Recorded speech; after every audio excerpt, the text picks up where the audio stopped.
Tyrion Lannister stood on the sweeping balcony of the ancestral seat of House Lannister, the air crackling with an unfamiliar tension.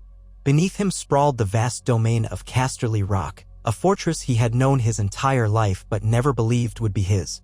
The steep, time-worn ramparts and austere towers jutted out from the gold-flecked rock face as though they had grown there naturally, spawned by centuries of pride, ambition, and cunning deals. Below, the sea battered the cliffs, its thunderous roar muffled by the great stone. Since boyhood, Tyrion had gazed at that savage gray horizon, counting waves that broke on the rocks and marveling at how the sea always battered but never conquered. He found it oddly fitting now that he, too, had battered but not been conquered. He was Lord of Casterly Rock. For all the grandeur of the moment, Tyrion did not smile. The path that led him here had cost him dearly. He had dreamed of acceptance, of a father's acceptance, a sister's acceptance, the acceptance of the world. Now he realized the rock might grant him a measure of power, but it could never return what he had lost. The memory of Tywin's disappointment and Cersei's sneer clung to him like a phantom. And yet victory carried its own fierce satisfaction. No longer an outcast, no longer a mockery in velvet and gold, Tyrion Lannister was now a lord in name and in truth. But at what price? The wind swept his golden-brown curls across his brow, and he let his mismatched eyes wander over the sea. Somewhere far to the east and north, wars had raged. Dragons had taken flight, kings had fallen, alliances had been sundered. The realm was still shaking from the aftershocks. The last time Tyrion had set foot in Casterly Rock, he was a pariah accused of murdering his father. Whether it was truly murder or just desert depends on one's perspective, and guilty beyond doubt of slaying his former lover. Now he returned not as the wayward Lannister but as the rightful heir. He had dethroned Cersei. He had outmaneuvered her in the twisted game she'd played so well, the one she believed only she could win. But every cunning plan bears the seeds of its own undoing, and Tyrion had simply seized those seeds and allowed them to blossom. Cersei was gone, toppled from the Red Keep, stripped of crown and throne, both undone by her own treacheries and by the alliances Tyrion had expertly formed. And once the dust settled, who else remained to hold House Lannister's seat but the last lion left standing? He felt the hush that came with finality. It reminded him of quiet nights in the library where he would sit for hours with a flagon of wine, poring over histories, tomes of strategy, genealogies. If there was one place that had taught him the power of knowledge, it was that dusty old library at Casterly Rock. Father had sometimes scolded him for his bookishness. Now, the father he killed would never again scold him. Nothing rang louder than that silence. His doublet was embroidered with the lion rampant in pale gold thread, a symbol of his birthright. The weight of the gold chain across his shoulders attested to his new station. And though his heart felt heavy, a certain sense of relief coursed through him. Finally, he had something of his own, a realm to protect, a fortress to rule, and a name that commanded respect. No more scuttling in corners, no more humiliations or forced exiles. He could shape the destiny of the rock as he saw fit. For better or worse, House Lannister's fate lay in his short, broad hands. He turned away from the vista, letting the door to the balcony creak softly behind him. Inside, the great hall of Casterly Rock was lit with flickering torches, their shadows dancing across pillars of pale stone. The echo of footsteps announced the arrival of Kevan's widow and aunt by marriage, who gave Tyrion a curt bow, unsure how to greet him. Others would soon come, representatives from Lannisport, from distant corners of the Westerlands, all proclaiming their loyalty. Not out of love, of course, but out of fear and necessity. House Lannister, for all its woes and losses, was still among the richest in all the Seven Kingdoms. And with Tyrion at its helm, it would remain so if he could keep Cersei's ghosts at bay. That was his first task, after all, to close the wound that had festered for years, the lesion of tyranny that Cersei's reign had inflicted upon the realm. Many in the Westerlands had turned against their once beloved lady, for she had grown madder with power, lashing out at any perceived slight, draining coffers to fund her wars, punishing families who dared question her. The common folk whispered of how she had let the crown's debts mount and then tried to levy crippling taxes across the land, squeezing every coin until blood was drawn. Tyrion had played a part in toppling her at King's Landing, collaborating with the last Targaryen queen, though that allegiance had proven fraught with its own challenges. Yet in the swirl of battles and betrayals, Tyrion had navigated with more cunning than anyone believed possible. Only in the aftermath did he claim what was his by right, the seat at Casterly Rock. Memory tugged at him once more. With a sigh, he made his way down the corridor, torchlight glinting off his polished boots. The fortress was so large that he often felt dwarfed by it, another irony of living in a place that soared so high. The halls would never shrink to fit him, yet now they belonged to him. He passed ancient tapestries portraying Lon the Clever, founder of House Lannister, tricking the Casterlys out of their hold. That cunning had lived on in every scion of the bloodline, some using it to build prosperity, others to weave webs of deceit. Tyrion imagined Lon would have appreciated his own wit and invention. He remembered that day not so long ago when word reached him that Cersei had declared him an enemy of the crown yet again. He was at Dragonstone at the time, serving his hand to Daenerys Targaryen, Daenerys who had believed so strongly in breaking the wheel of oppression. Many events had cascaded after that. The tragedies that befell King's Landing, the dreadful decision Tyrion made to betray his queen when she herself became something monstrous, and the ephemeral alliance with Jon Snow that shaped the future of the Seven Kingdoms. When the dust finally settled, Daenerys Targaryen was gone, her dragons scattered or dead, and the realm was left to patch itself together under a new monarchy far weaker than any that had come before. But as the new lines were drawn, Tyrion saw an opening. He claimed rights to Casterly Rock, for he was indeed Tywin Lannister's last male heir. He had no illusions about what would happen if Cersei learned of his attempt, for she would kill him as soon as breathe. But he also had no illusions about her capacity to hold that seat for long. The entire realm had seen the madness in her eyes. The memory shifted. Standing upon the platform of justice, looking up at the new king, listening to the verdict that recognized him as the rightful Lord Lannister, he still felt the tremor of disbelief that coursed through him. A hush had fallen across the onlookers in that throne room, for Cersei had not been captured easily, nor had she been undone solely by outside forces.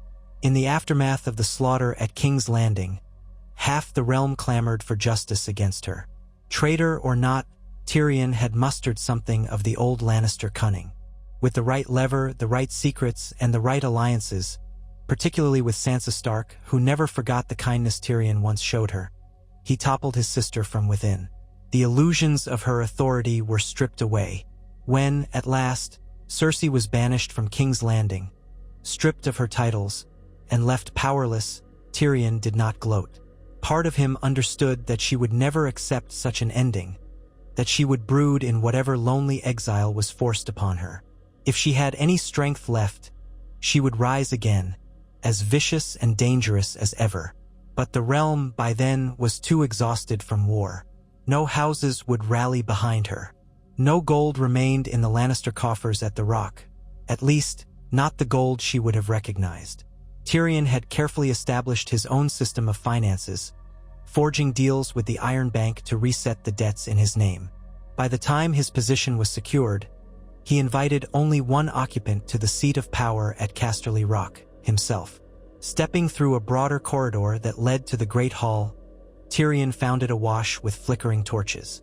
The house banners draped over the walls, a proud lion rampant on a field of crimson, and at the far end stood a dais and high seat carved from ancient oak, inlaid with gold filigree. For generations, the Lord of Casterly Rock held court there.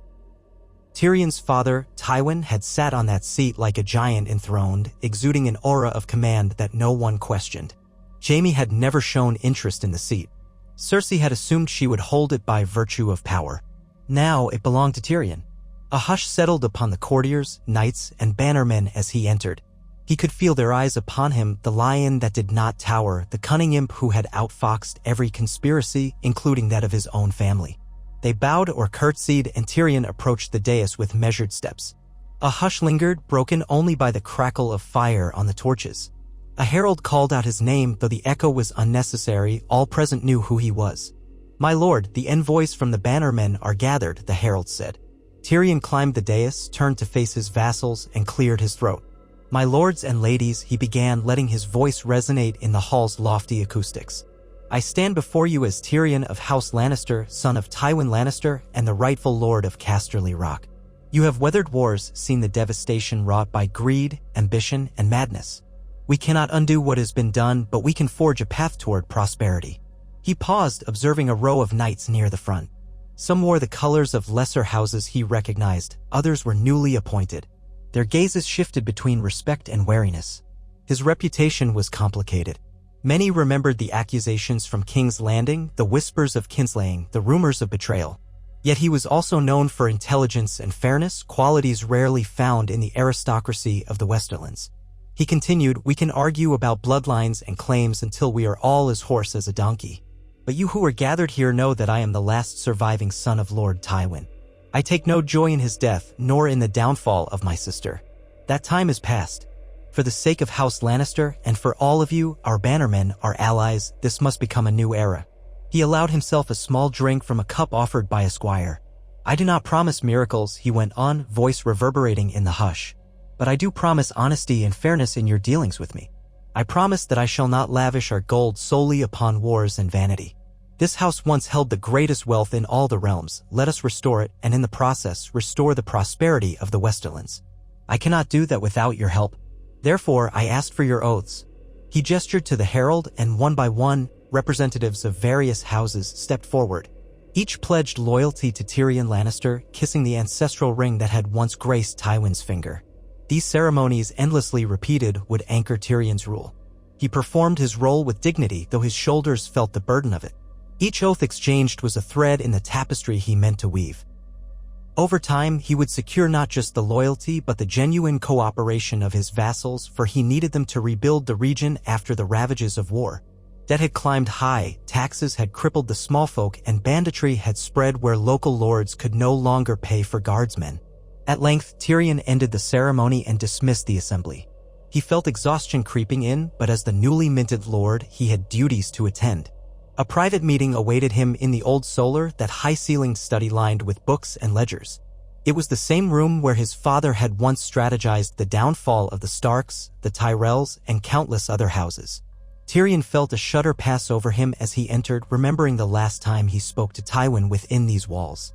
Their words had been barbed, drenched in mutual contempt, and they never spoke again. He approached the desk of polished black oak. On it lay letters and maps delivered from near and far. He recognized the impeccable script of Sansa Stark on one scroll. Their alliance had been an unlikely one, born of both necessity and lingering respect. She had grown into a formidable ruler in the north, guiding Winterfell through the cruelty of war and the uncertain peace that followed.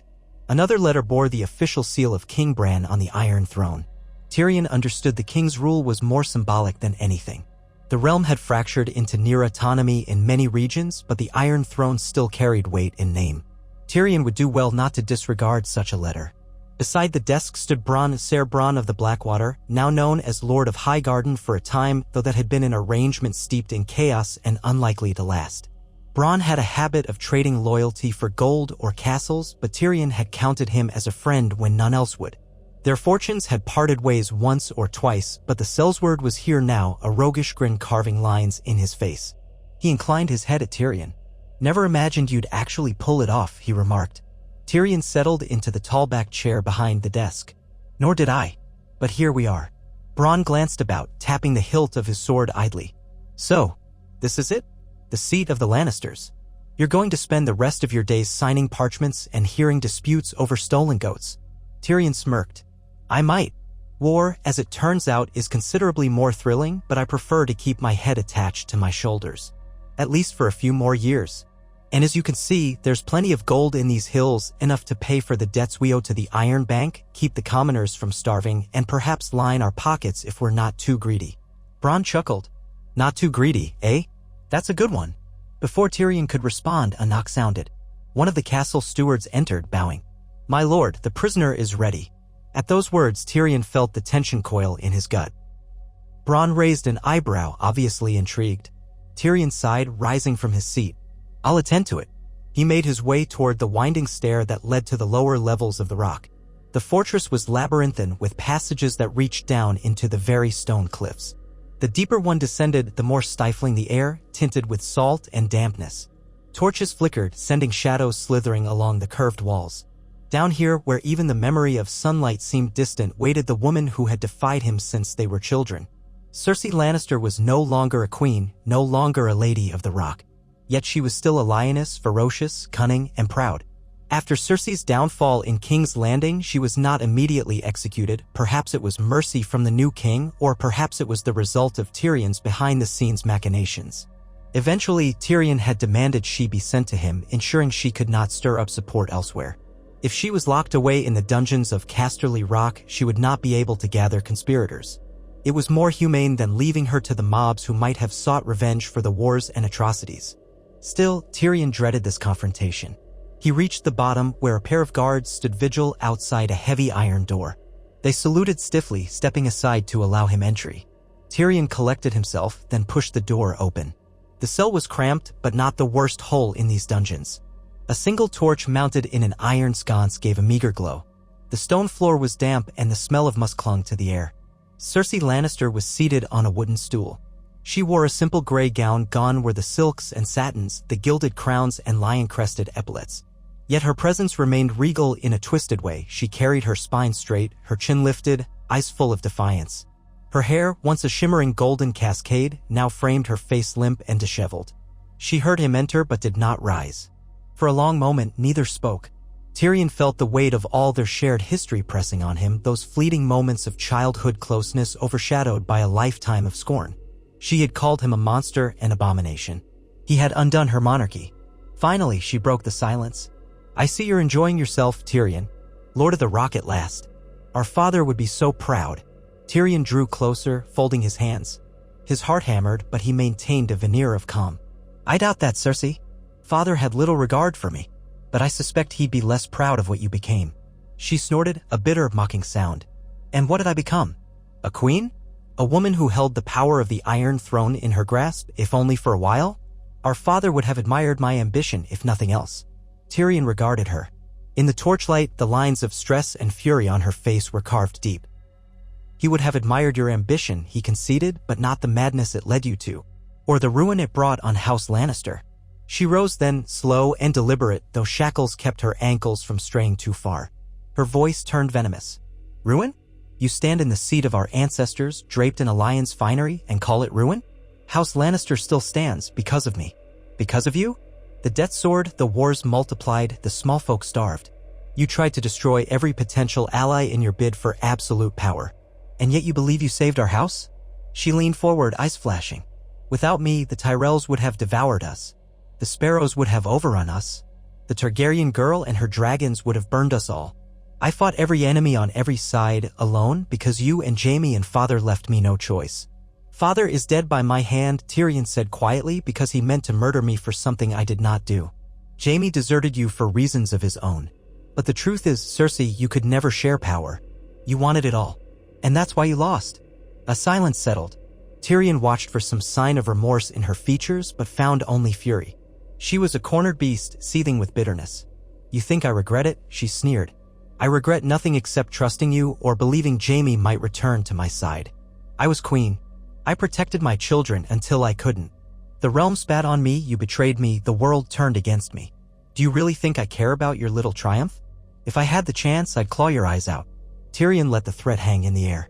He felt a pang at the mention of her children, Myrcella, Tommen, Joffrey, all lost in the morass of war, politics, and Cersei's own vendettas. Once she had something resembling love for them, even if it was twisted by her nature.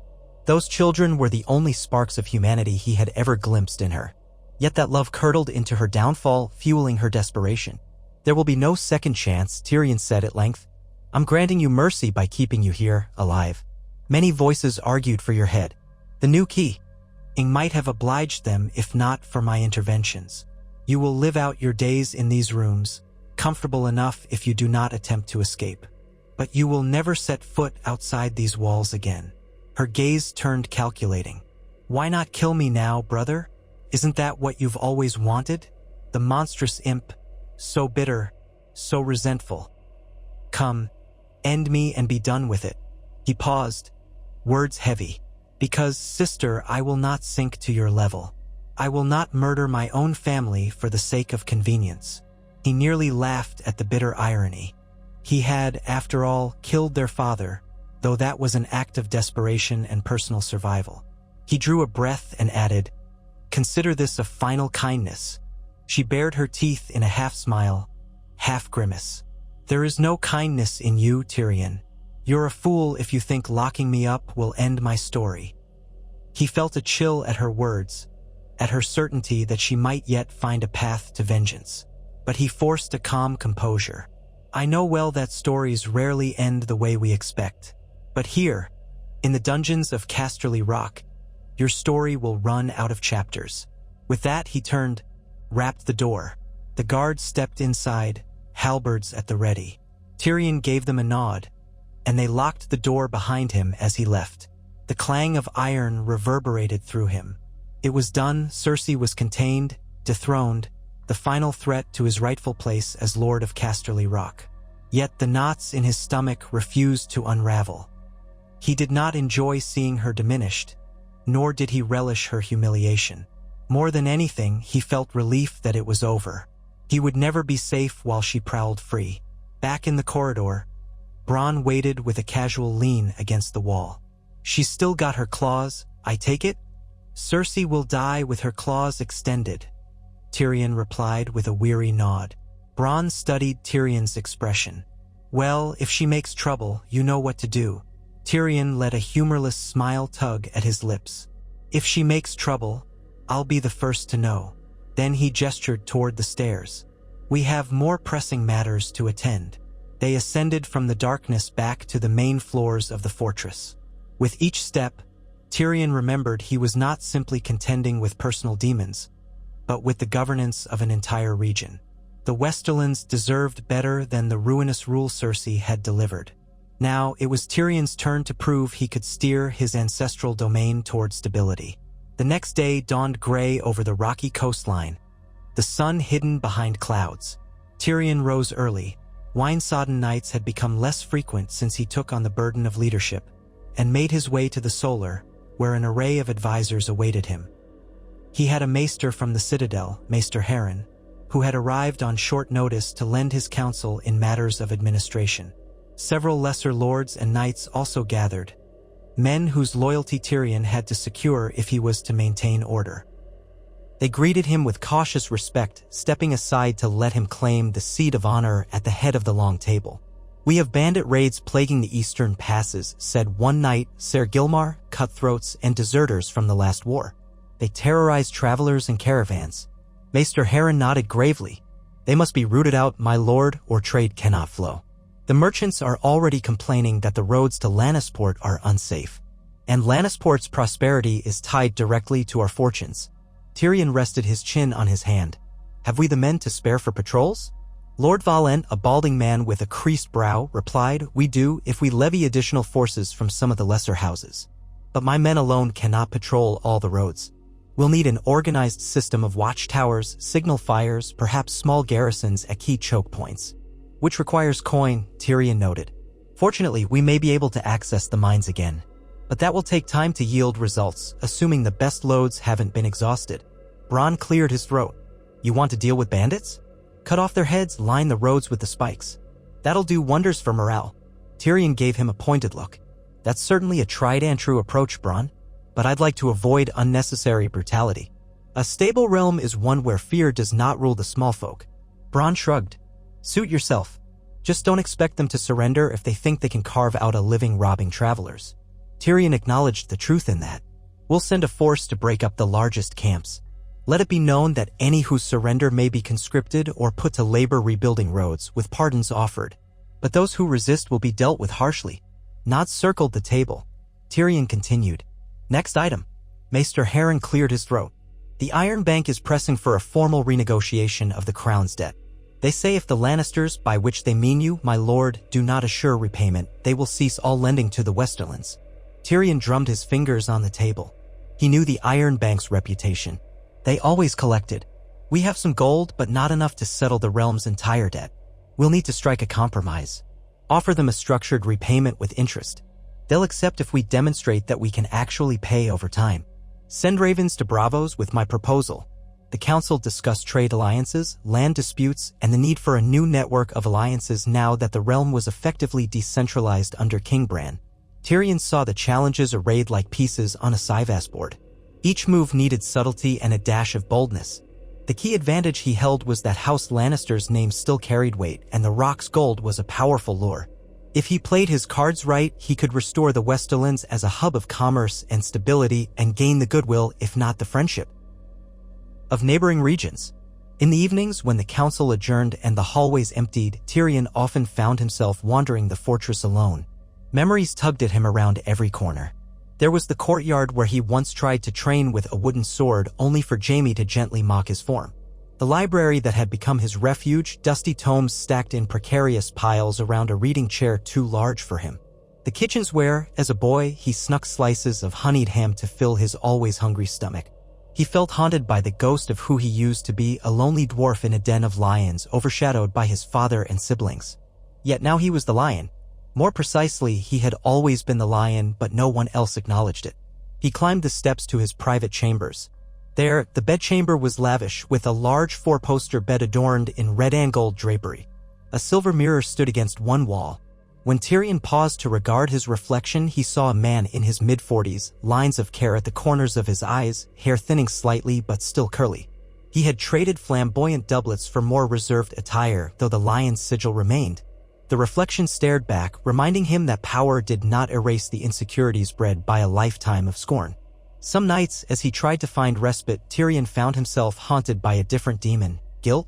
He had not been innocent in the realm's tragedies. He had betrayed and been betrayed. He had, in a sense, orchestrated the downfall of the queen he once served, Daenerys Targaryen, who had come to Westeros with the best intentions only to become a tyrant in her own right. He remembered the carnage in King's Landing, the aftermath of Dragonfire, and how that city would never truly heal. Perhaps no one man or woman was solely to blame, but Tyrion bore his share of responsibility. In the hush of midnight, he would remind himself that he was shaping a better outcome for the Westerlands. A realm where small folk could prosper, where alliances were built on diplomacy rather than fear, where the family name might stand for something other than cruelty and arrogance. He had to try, or all the suffering he had witnessed and caused would be for nothing. Days turned to weeks. Tyrion's rule took firmer shape. He sent out patrols to quell the bandit raids, partnered with local lords to repair roads, reopened trade routes to Lannisport, and negotiated a restructured loan with the Iron Bank. Slowly, caravans began to bring in goods, and the city saw a trickle of renewed prosperity. Tyrion used the gold from older mines to encourage blacksmiths, tradesmen, and farmers to resettle. In time, he hoped to reinvigorate the entire region. Still, the threat of Cersei lingered in his mind. She might be locked away, but rumors flitted through the castle's corridors. Servants claimed she was whispering bribes, offers of power, to any guard who would listen. Tyrion had placed men he trusted on the rotation, men he believed immune to her wiles. But she was cunning. He worried that she might plant seeds of dissent wherever she could. It was in her nature. He confided his concerns in Bronn one afternoon while they stood atop a wall overlooking the sea. The wind whipped at them, carrying the brine of crashing waves. "She won't stop until she sees me dead," Tyrion said grimly, eyes fixed on the horizon. "She'd kill you too if it served her. We can't let her roam free." Bronn nodded. "So why do you keep her alive? You know she's never going to forgive you. She's never going to relent." Tyrion exhaled. He had asked himself that question more than once. "She's family," he said quietly. "And in my own twisted way, I suppose I don't want to be the monster she says I am." Bronn gave him a sidelong glance. "Suit yourself. Just remember that if it comes down to her or you, she won't hesitate to slit your throat. Family or not." "I know." Tyrion turned away, letting the wind batter him. Perhaps part of him believed that by sparing her, he was proving a measure of moral fortitude. But he also recognized it might be a liability. Some nights, he dreamed of waking to find a blade at his throat, wielded by one of Cersei's loyalists. In the weeks that followed, Tyrion immersed himself in governance. The Great Hall filled with petitioners, farmers seeking relief from taxes, knights requesting funds to rebuild their holds, townsfolk hoping to secure trade charters. Tyrion listened, asked questions, and dispensed justice in a measured way. He was no naive idealist, he knew corruption thrived. But if he could set a precedent of fairness, perhaps that would deter at least some wrongdoing. Each night he collapsed into bed, exhausted from the day's work. For once in his life, he had a purpose beyond surviving or scheming to stay alive. He was forging a legacy. And as his rule stabilized, visitors from outside the Westerlands arrived to treat with him. The first was a Stark emissary from the north, wearing gray and white, who brought greetings from Queen Sansa, or Lady Sansa, as she often styled herself now that the north was an independent kingdom. Tyrion met the emissary in the Solar, offering them wine and polite conversation. "Her Grace extends her congratulations on your ascension," said the emissary, a solemn-faced man named Lord Mandenslate. "She expresses a desire for continued friendship between Winterfell and Casterly Rock." Tyrion smiled. "Her Grace was once my lady wife." A formality, albeit, but it created a bond one have not forgotten. I'd be delighted to explore mutual gain. Lord Slate inclined his head. She sends a gift of northern furs and asks if you might open trade for Lannister gold and western grains. Our climate is harsh and we look to stock our granaries. In exchange, the north offers furs and iron ore. So negotiations began. Tyrion recognized the potential. The Westerlands produced ample grain, and with the new direction of trade, shipping it north in exchange for iron ore could strengthen them both. He hammered out a preliminary agreement with Lord Slate. This was one step among many that Tyrion hoped would weave the realm together under more peaceful bonds. Next came envoys from the Riverlands, the Vale, and even a small delegation from Dorne. Tyrion treated each with courtesy, bargaining for trade routes and mutual benefits. He was forging a wide tapestry of alliances, ensuring that the once dreaded name Lannister might come to represent opportunity rather than oppression. Such efforts did not happen overnight, but with every deal, Tyrion felt a small measure of pride. All the while, Cersei festered in her cell. Tyrion heard from the guards that she rarely slept, pacing the limited space with quiet anger. She refused any attempt at conversation, spat at the maester who came to check on her, and only ate enough to keep from starving. Tyrion sometimes sent her small comforts, a fresh blanket or a better meal, but she always hurled the tray against the wall, scattering food on the stone. The guards stopped bothering to clean the mess, letting it dry into crusts on the floor. One night, the guard assigned to Cersei's cell came running into Tyrion's solar, pale-faced. Tyrion stood behind his desk, alarmed. "What happened?" he demanded. The guard, panting, sputtered. "She tried to kill herself, my lord. Tore strips off her gown and twisted them into a noose.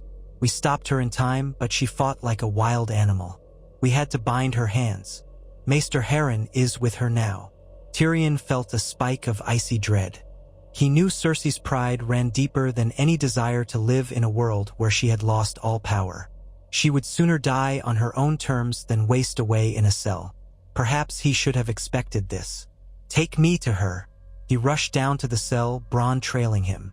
When they arrived, they found the door ajar, the guards inside. Cersei lay on the floor, wrists bound, her hair matted and face contorted with a mix of fury and humiliation. The makeshift noose was in a corner of the cell, a piece of torn gown. Maester Harren knelt beside her, trying to check her pulse, but she bared her teeth like a feral thing. "Back off," she hissed, "or I'll tear your throat out." The maester recoiled. Tyrion swallowed hard, stepping closer. "Cersei." She turned her head, eyes glinting with hatred. "What? Come to gloat?" Lord Tyrion the Merciful, here to save the worthless wretch from her own noose. Tyrion knelt, ignoring the damp chill of the floor. "I don't want this for you. You must believe that." His voice shook slightly. "I offered you life, not torment. I didn't think you'd—" She cut him off with a raw laugh that bordered on madness. "Didn't think I'd prefer death to living in your shadow? Didn't think I'd rather end it myself than let you and the rest of this God's-forsaken world laugh at my downfall? You're a fool." She twisted her body as though to turn away from him, but the bindings prevented her. Tyrion motioned for the guards to loosen them, though they kept her arms pinned to avoid another attempt. "I didn't spare you to mock you," he said, voice quiet. "You are my sister for all our hatred. And I'm not in the habit of murdering my family when there's another way." She spat, the glob landing near his boot. "You're so noble, Tyrion. When did you become so righteous? You still killed father, or have you forgotten that?" Tyrion recoiled, pain lancing through him. "I haven't forgotten," he whispered. "But that was different. He condemned me to death for a crime I didn't commit. He showed me no mercy, so I gave him none. But you, this is different. I don't want to be the kinslayer twice over. I don't want your blood on my hands, even if you want it on the floor." She stared at him, breathing heavily. Some of the fury ebbed from her eyes, replaced by a strange emptiness. "You've taken everything else. Might as well take my life." Tyrion felt tears threaten. He was not a man prone to easy weeping, but this moment, seeing his sister so broken, stirred something in him. "I had to stop you. You were ripping the realm apart. But if you truly want to die, I can't keep you from it forever." He reached out to place a hand on her arm. She flinched, but he persisted gently. "Let the maester tend you. At least for tonight, rest. Don't Please, Cersei, we are all that's left of our family." That last appeal hung in the stagnant air. Cersei closed her eyes, turning her face away. She said nothing more. Tyrion signaled the guards to remove her bindings but remain vigilant. He instructed Maester Harren to stay with her through the night, ensuring she did not harm herself again. Then, with a heavy heart, Tyrion returned to his chambers. Sleep eluded him, replaced by a sense of hollow victory. He had dethroned her, but at what cost? Weeks stretched into months. Gradually, the Westerlands stabilized under Tyrion's rule. Reports filtered in that peasants were returning to their farms, that Lannisport was seeing a revival in trade, that the bandits had been mostly cleared from the highways. Still, the specter of winter loomed. Though the north bore the brunt of the cold, the entire continent felt the chill eventually. Tyrion prepared by stockpiling grain, forging alliances, and ensuring the lords kept their levies trained, just in case new threats emerged. Through it all, he kept an uneasy watch over Cersei. She did not try to kill herself again. Nor did she speak much. She remained in her cell, occasionally venturing to the small walled yard set aside for exercise. But Tyrion heard from the guards that she would stand at the edge of that space, eyes drifting over the high stone walls as though imagining a way to climb over them. He permitted the maester to bring her better meals, a decent gown, and even a cloak for the chill. Perhaps those gestures were wasted, but Tyrion found he could not treat her cruelly. The Lannisters had enough sins on their ledger. During this time, Tyrion devoted himself to leadership. Each new success brought the realm closer to prosperity, and with it, Tyrion found fleeting joys. He rediscovered the castle's old library, perusing volumes he had loved in childhood. Sometimes he shared a cup of wine with the lords who recognized his worth, forging genuine friendships. Bronn remained a frequent companion, though he occasionally vanished to attend to business of his own. Tyrion suspected that meant either liaisons with women or pursuing gold, but he chose not to pry. As long as Bronn didn't cause trouble, Tyrion counted him as an ally. On one brisk afternoon, Tyrion strolled through the castle gardens, a cloak wrapped around him against the chill. The garden was perched on a ledge overlooking the sea, protected by high walls and a line of pine trees that caught the wind. Autumn flowers showed their last bursts of color, chrysanthemums in orange and red. Tyrion paused near a low stone bench to take in the view. The sea below churned, whitecaps roiling around jagged rocks. He felt small again, dwarfed by the immensity of nature. Yet he was lord of Casterly Rock now, and none could take that from him. He noticed movement near the far end of the garden. A figure stood by the wall, draped in a heavy brown cloak. It was Cersei. She must have been escorted here under guard. He saw a guard standing discreetly nearby, hand on his sword, ready to intervene if she tried anything. Tyrion hesitated. Should he approach? She might hurl insults or try to ignore him, but curiosity prodded him forward. He walked slowly, mindful that she might spook or lash out. She heard his footsteps and turned, eyes flickering with recognition. For a moment, neither spoke. Tyrion stopped a short distance away, letting the wind buffet them both. She held the cloak tight, her face pinched and pale. The salt wind teased strands of her once glorious hair, now dull. She said nothing, only stared at him. After a pause, Tyrion spoke softly. "How are you faring?" She let out a dry laugh, no humor in it. "How do you think?" He nodded. "Not well, I imagine. But is there anything you need?" She tightened her hold on the cloak and glanced at the guard, who stood some steps away but clearly within earshot. "Privacy," she muttered. Tyrion motioned for the guard to step back a few more paces. The man complied, though he kept watchful eyes on them. Tyrion turned his gaze back to Cersei. "I won't pretend things can go back to what they were, but I don't want you to suffer." She scoffed. "That's all I do, day after day in that cell. And you think letting me walk in this pathetic garden changes that?" Tyrion studied her face, noting the lines of grief and resentment etched into it. "No," he admitted. "I can't change your situation. All I can do is try to make it less miserable." She sneered, but the expression wavered. Her eyes flicked past him, out to the sea. "I used to dream of escaping you. Now you have me caged like a bird." He stepped a bit closer, voice low. "I'm trying to keep you alive. If you were free, you'd be a threat. The realm wouldn't stand for it. I'd have no choice but it." She held up a hand, silencing him. "You're always full of words, Tyrion.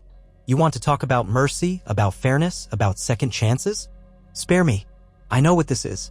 You want to be the hero, the noble lord who spares his enemies, even his sister. But you were never the hero.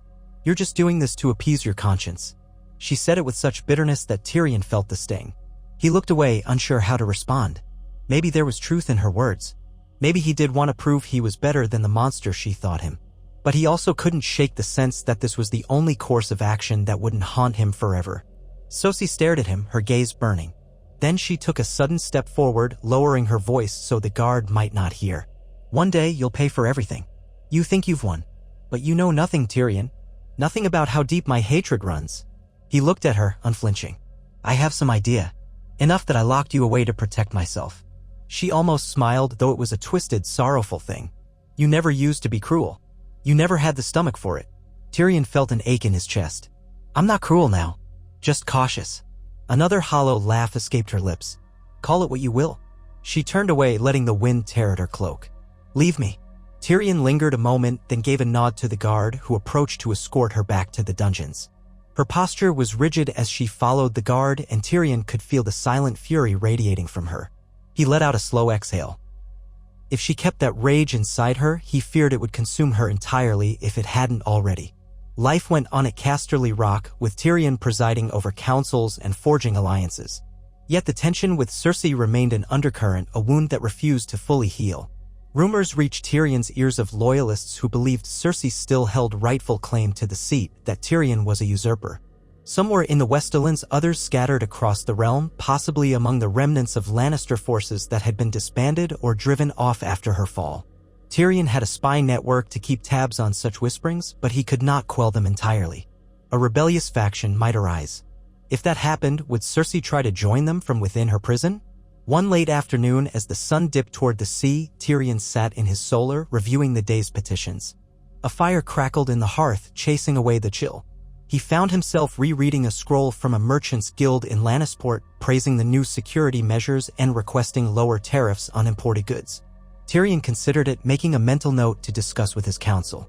The gold flow needed to remain steady for future projects, but perhaps a slight reduction in tariffs would appease them and spark even greater trade. A knock at the door broke his concentration. He glanced up to see a steward. "My lord, you have a visitor." Tyrion frowned, checking the time. "At this hour? Who?" The steward stepped aside, revealing a familiar face, Jaime Lannister. Tyrion felt his heart lurch. The last he heard, Jaime had vanished in the chaos of King's Landing, rumored dead in the final confrontation with Daenerys' forces. But here he stood, hair gone to silver at the temples, a gold hand glinting in the torchlight. He wore a simple cloak and leathers, not the finery of a Lannister. Tyrion rose from his seat, stunned. "Jaime." His brother stepped into the solar, gaze sweeping over the familiar surroundings. "Tyrion." For a moment, the tension was thick as old grudges. Tyrion recalled how Jaime had once parted ways, how he had refused to heed Tyrion's pleas to avoid Cersei's downfall. Yet he also remembered that Jaime had freed him from the dungeons of King's Landing, saving his life. They were bound by blood, no matter what had transpired. Tyrion managed a cautious smile. "You look like you've traveled far." Jaime nodded. "I have." His voice was weary. "May I sit?" Tyrion gestured to a chair by the hearth. "Of course. Shall I have wine brought?" "Please." Tyrion signaled the steward to fetch a flagon. As the door shut, the two brothers regarded each other in the flickering firelight. Tyrion noted new scars on Jaime's face, the lines of hardship on his brow. Jaime's once proud bearing was subdued, as though the burden of many regrets weighed upon him. At length, Tyrion spoke. "I thought you might be dead." "I nearly was," Jaime admitted. "The day the city fell, I tried to save Cersei. I failed. But in the chaos, I was badly injured. I wandered, ended up in the Riverlands for a time, healing under the care of an old acquaintance.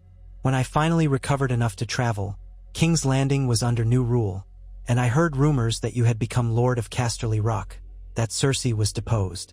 First, I didn't believe it, but I learned more, and here I am." Tyrion poured 2 cups of wine, handing one to Jaime. He watched his brother drink deeply before speaking. "Cersei is alive. She's here." Jaime's eyes flicked up, alarmed. "Alive? Then why?" "She's my prisoner, or my guest, depending on how you want to phrase it," Tyrion said grimly. "She can't be allowed to roam free, for obvious reasons." Jaime closed his eyes, exhaling shakily. "Is she hurt?" Beyond what you've said. Tyrion hesitated. She's not been tortured or starved, but I fear she's deeply unhappy. She tried to take her own life once. Now she simmers with hatred. I keep her confined for her own safety as well as mine. Jaime rubbed his jaw, haunted by this news. I see. And you rule now. Tyrion inclined his head. Surprising, I know, but the realm needed stability, and by blood, I am our father's last living son. You renounced all claims when you joined the Kingsguard, if you recall. That leaves only me. A shadow crossed Jaime's features. I had no intention to rule anyway. I never wanted the rock. He took another gulp of wine. What do you plan to do with Cersei? Tyrion let out a heavy breath. Keep her imprisoned. She's too dangerous, Jaime. She nearly drove the Seven Kingdoms to complete ruin, unleashed wildfire on the city, starved the small folk, and plotted to kill me and countless others. The new king in King's Landing might have executed her if I hadn't intervened. This was the best compromise. She lives, but powerless. Jaime stared into the fire, gold hand clenched around the cup. Does she know I'm alive? Tyrion shook his head. I haven't told her. I only just learned you were alive myself. Silence stretched between them, broken by the crackle of flames. Jaime's expression was a tumult of shame, grief, and conflicted loyalty. Tyrion felt a pang of sympathy for his brother, who had loved Cersei more than any sense of moral duty. But that love had carried them both down dark roads. Finally, Jaime stood. Take me to her. Tyrion hesitated. She's in no state to. Jaime's tone hardened. She's my sister. She and I share a bond you know well, Tyrion. Whatever's left of it, I need to see her. Tyrion stared at him for a moment, reading the determination in Jaime's eyes. Then he gave a curt nod. Very well, but be warned, she may not receive you kindly. She blames the entire world for her downfall. Jaime's gaze flickered. Let her blame me. I need to see her. So Tyrion led Jaime down the familiar winding corridors, descending to the dungeon levels. At each step, Tyrion's heart pounded, uncertain how Cersei would react. The guards recognized Tyrion and let them pass. At the iron door to Cersei's cell, Tyrion paused, turning to Jaime. Do you want me to go in with you? Jaime shook his head. Let me speak to her alone. Tyrion glanced at the guard, who nodded that it would be permissible to give them privacy for a short time. Wordlessly, Tyrion stepped aside. The door opened and Jaime entered.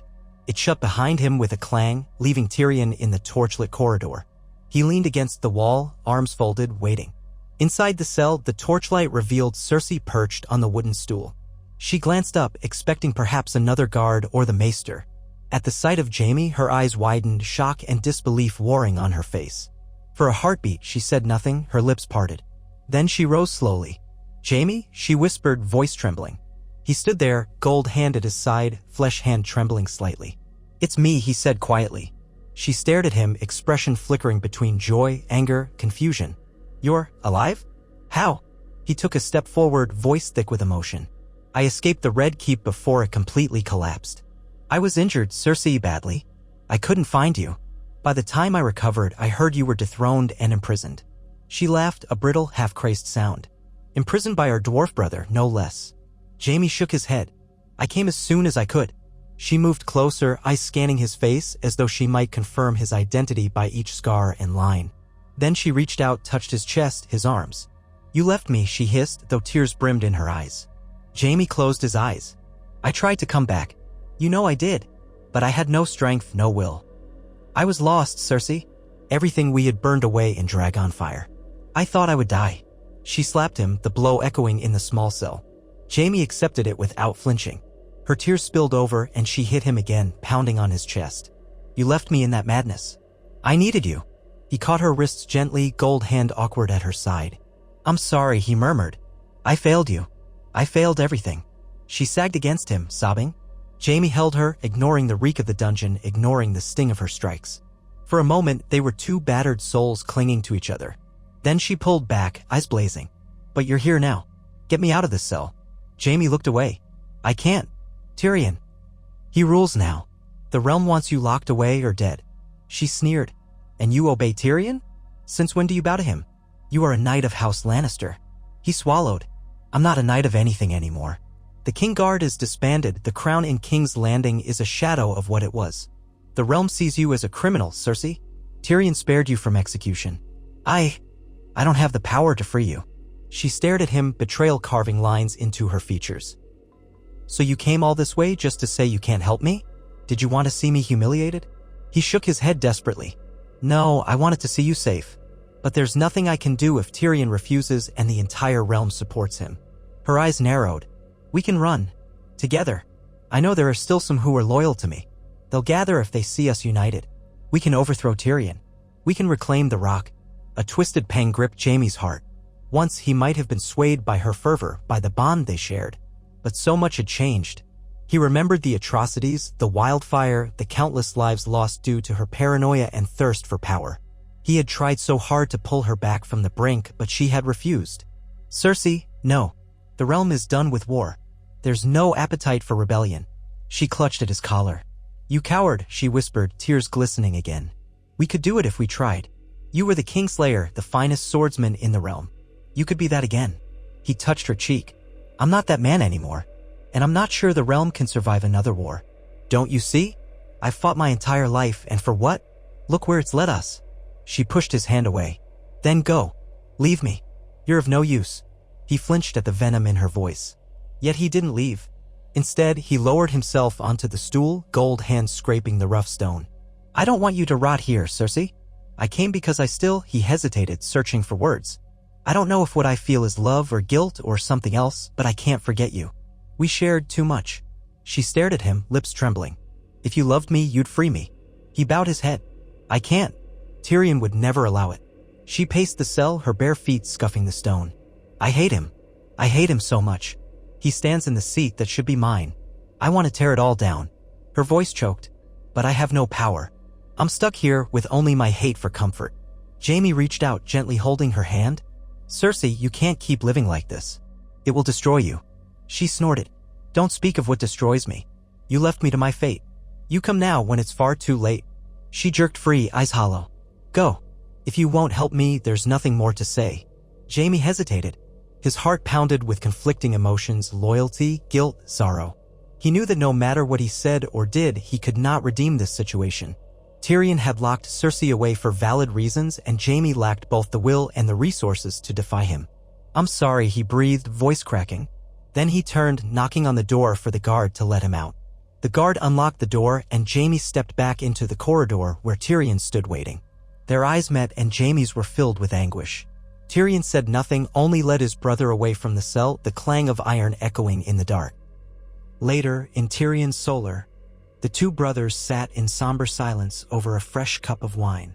Tyrion studied Jaime's drawn face. Well, Tyrion ventured at last. Jaime's shoulders sagged. She's furious, desperate, broken. She wants me to help her escape, raise a rebellion. But I can't do it, Tyrion. You were right to imprison her. She's too dangerous. Tyrion exhaled. I'm sorry it had to be this way. Jaime stared into the wine. What now? Tyrion sipped his own cup, feeling the burn in his throat. You can stay here at the Rock. Serve as my advisor if you wish, or travel if you must. I won't force you to remain, but you will always have a home here, Jaime. You're my brother. Jaime gave a tired smile. I'll stay. I have nowhere else to go. So Jaime Lannister took up residence in a lesser tower of Casterly Rock, a quiet presence who avoided the courtly gatherings. He spent hours in the practice yard, honing what remained of his swordsmanship despite the gold hand that hindered him. He seldom visited Cersei again, for each time brought only pain and anger. Tyrion respected his choice, hoping that time would heal, though he doubted it ever could. Seasons rolled on. Through tireless effort, Tyrion brought prosperity back to the Westerlands. Trade flourished, roads were safe, and the small folk found reason to hope. The region's coffers were replenished, the alliance with the North proved fruitful, and peace seemed to settle over the land. In council sessions, lords commended Tyrion for his governance, and the small folk took to calling him the Just Lion. Tyrion accepted these accolades with cautious humility.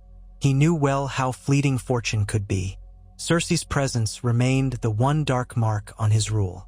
Occasionally, rumors spread that she might be plotting with outside conspirators, but none of those rumors proved credible.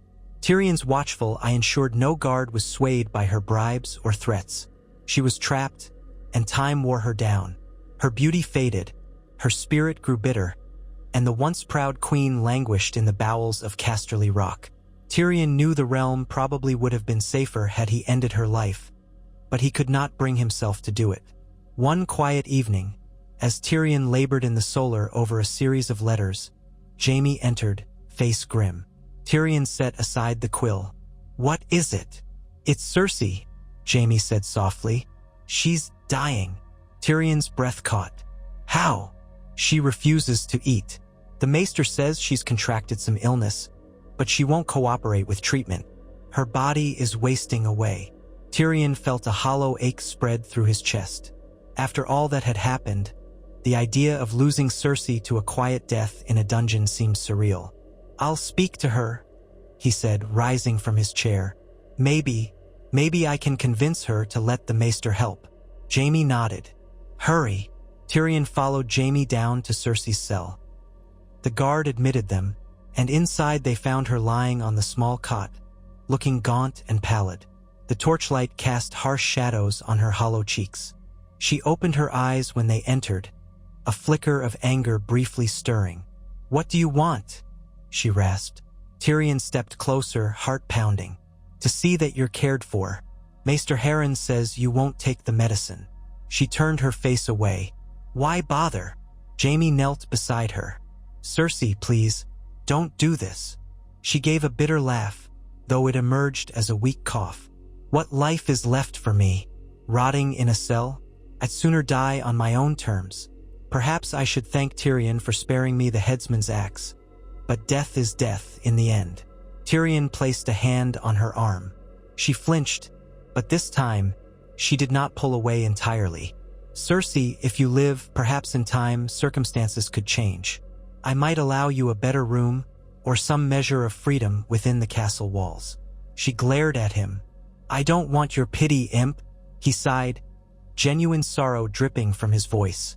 "I never wanted this for you, but I couldn't let you ravage the realm anymore. Please, let the maester help you.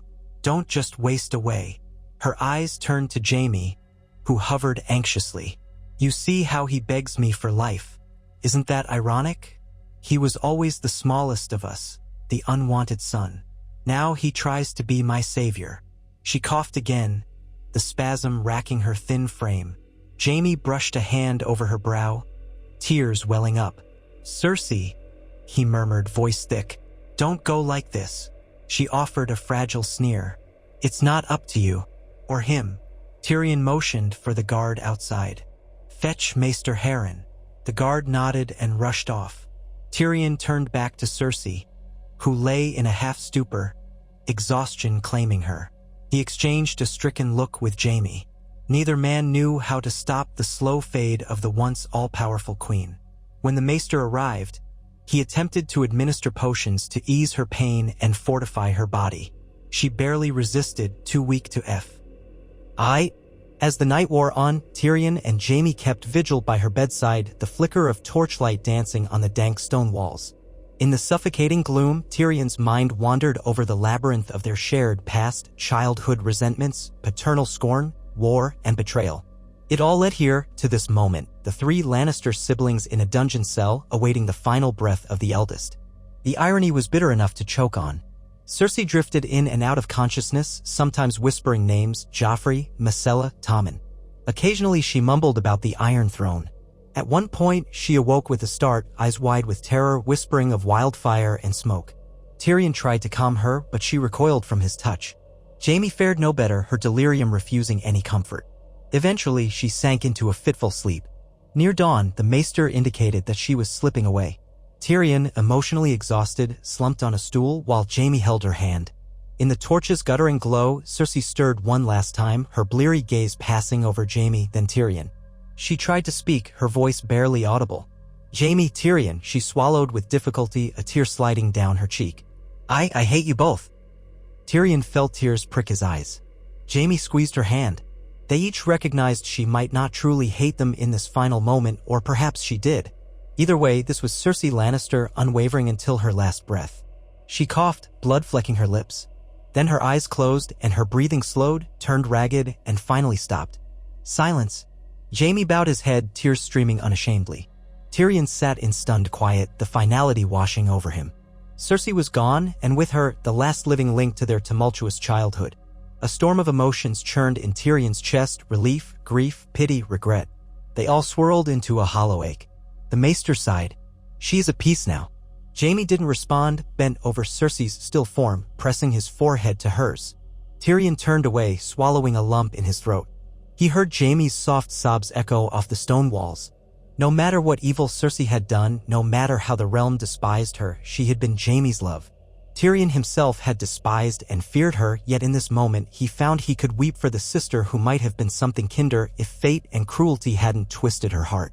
They buried her in a small, unremarkable crypt within the rock. Tyrion refused to put her remains in the grand family crypt reserved for honored Lannisters, for her crimes could not be erased. Jaime insisted on being present at the burial, placing a single rose on the stone lid. Tyrion officiated the brief ceremony, quiet and respectful. No crowds gathered to mourn Cersei Lannister. No one beyond Jaime and Tyrion shed a tear. She had died as she lived, fiercely and divisively. Afterward, Tyrion sat alone in his solar, gazing at the lion's sigil on the tapestry. The last remnants of House Lannister's old guard were gone: Tywin, Kevan, Cersei. Only he and Jaime remained. He sipped wine, letting the numbness settle in. There would be no more cunning plots from Cersei, no more fear of betrayal. He was truly free to lead the Westerlands as he saw fit. But the victory felt empty. Jaime joined him eventually, sinking into a chair with a sigh. They shared a long silence. She was ready to die, Jaime said at last, voice hoarse. Tyrion nodded. She lost too much. Power was everything to her. Jaime stared at the flames in the hearth. I can't stay here, Tyrion. Not after this. The rock, it reminds me of her, a father of all our ghosts. Tyrion set his cup down. Where will you go? Jaime shrugged. I don't know. North, maybe? Or across the sea. Somewhere I can live out my days in relative peace. Tyrion regarded him sadly. You'll always have a place here, brother. Jaime rose, gold hand glinting.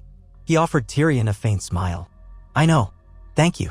Then he paused, face working as though 1,000 words wanted release. I'm sorry for everything. For not standing by you when you needed it. Tyrion stood, crossing to place a hand on Jaime's shoulder. You freed me once. You saved my life. That counts for something. Go where you must, Jaime, and find what happiness you can. I'll keep the torch burning if you ever wish to return. Jaime nodded, tears threatening again. Farewell, Tyrion. They embraced, a quick but meaningful hug. Then Jaime turned and left, footsteps echoing in the corridor. Tyrion watched him go, feeling the final threads of his old life slip through his fingers. He was alone now, truly. The last Lannister in Casterly Rock to bear the burden of leadership. Perhaps that was how it was always meant to be. In the days that followed Cersei's death, Tyrion threw himself into his duties. The people of the Westerlands needed him, and he would not fail them. He negotiated new trade deals, improved roads, ensured the Iron Bank was paid on time, and guided the region toward an era of prosperity. The shadow of war and tyranny began to fade, replaced by cautious optimism. Though many might say House Lannister had lost its luster after so much death and scandal, Tyrion was determined that, under his rule, it would stand for something more. No longer would it be a symbol of oppression and cruelty.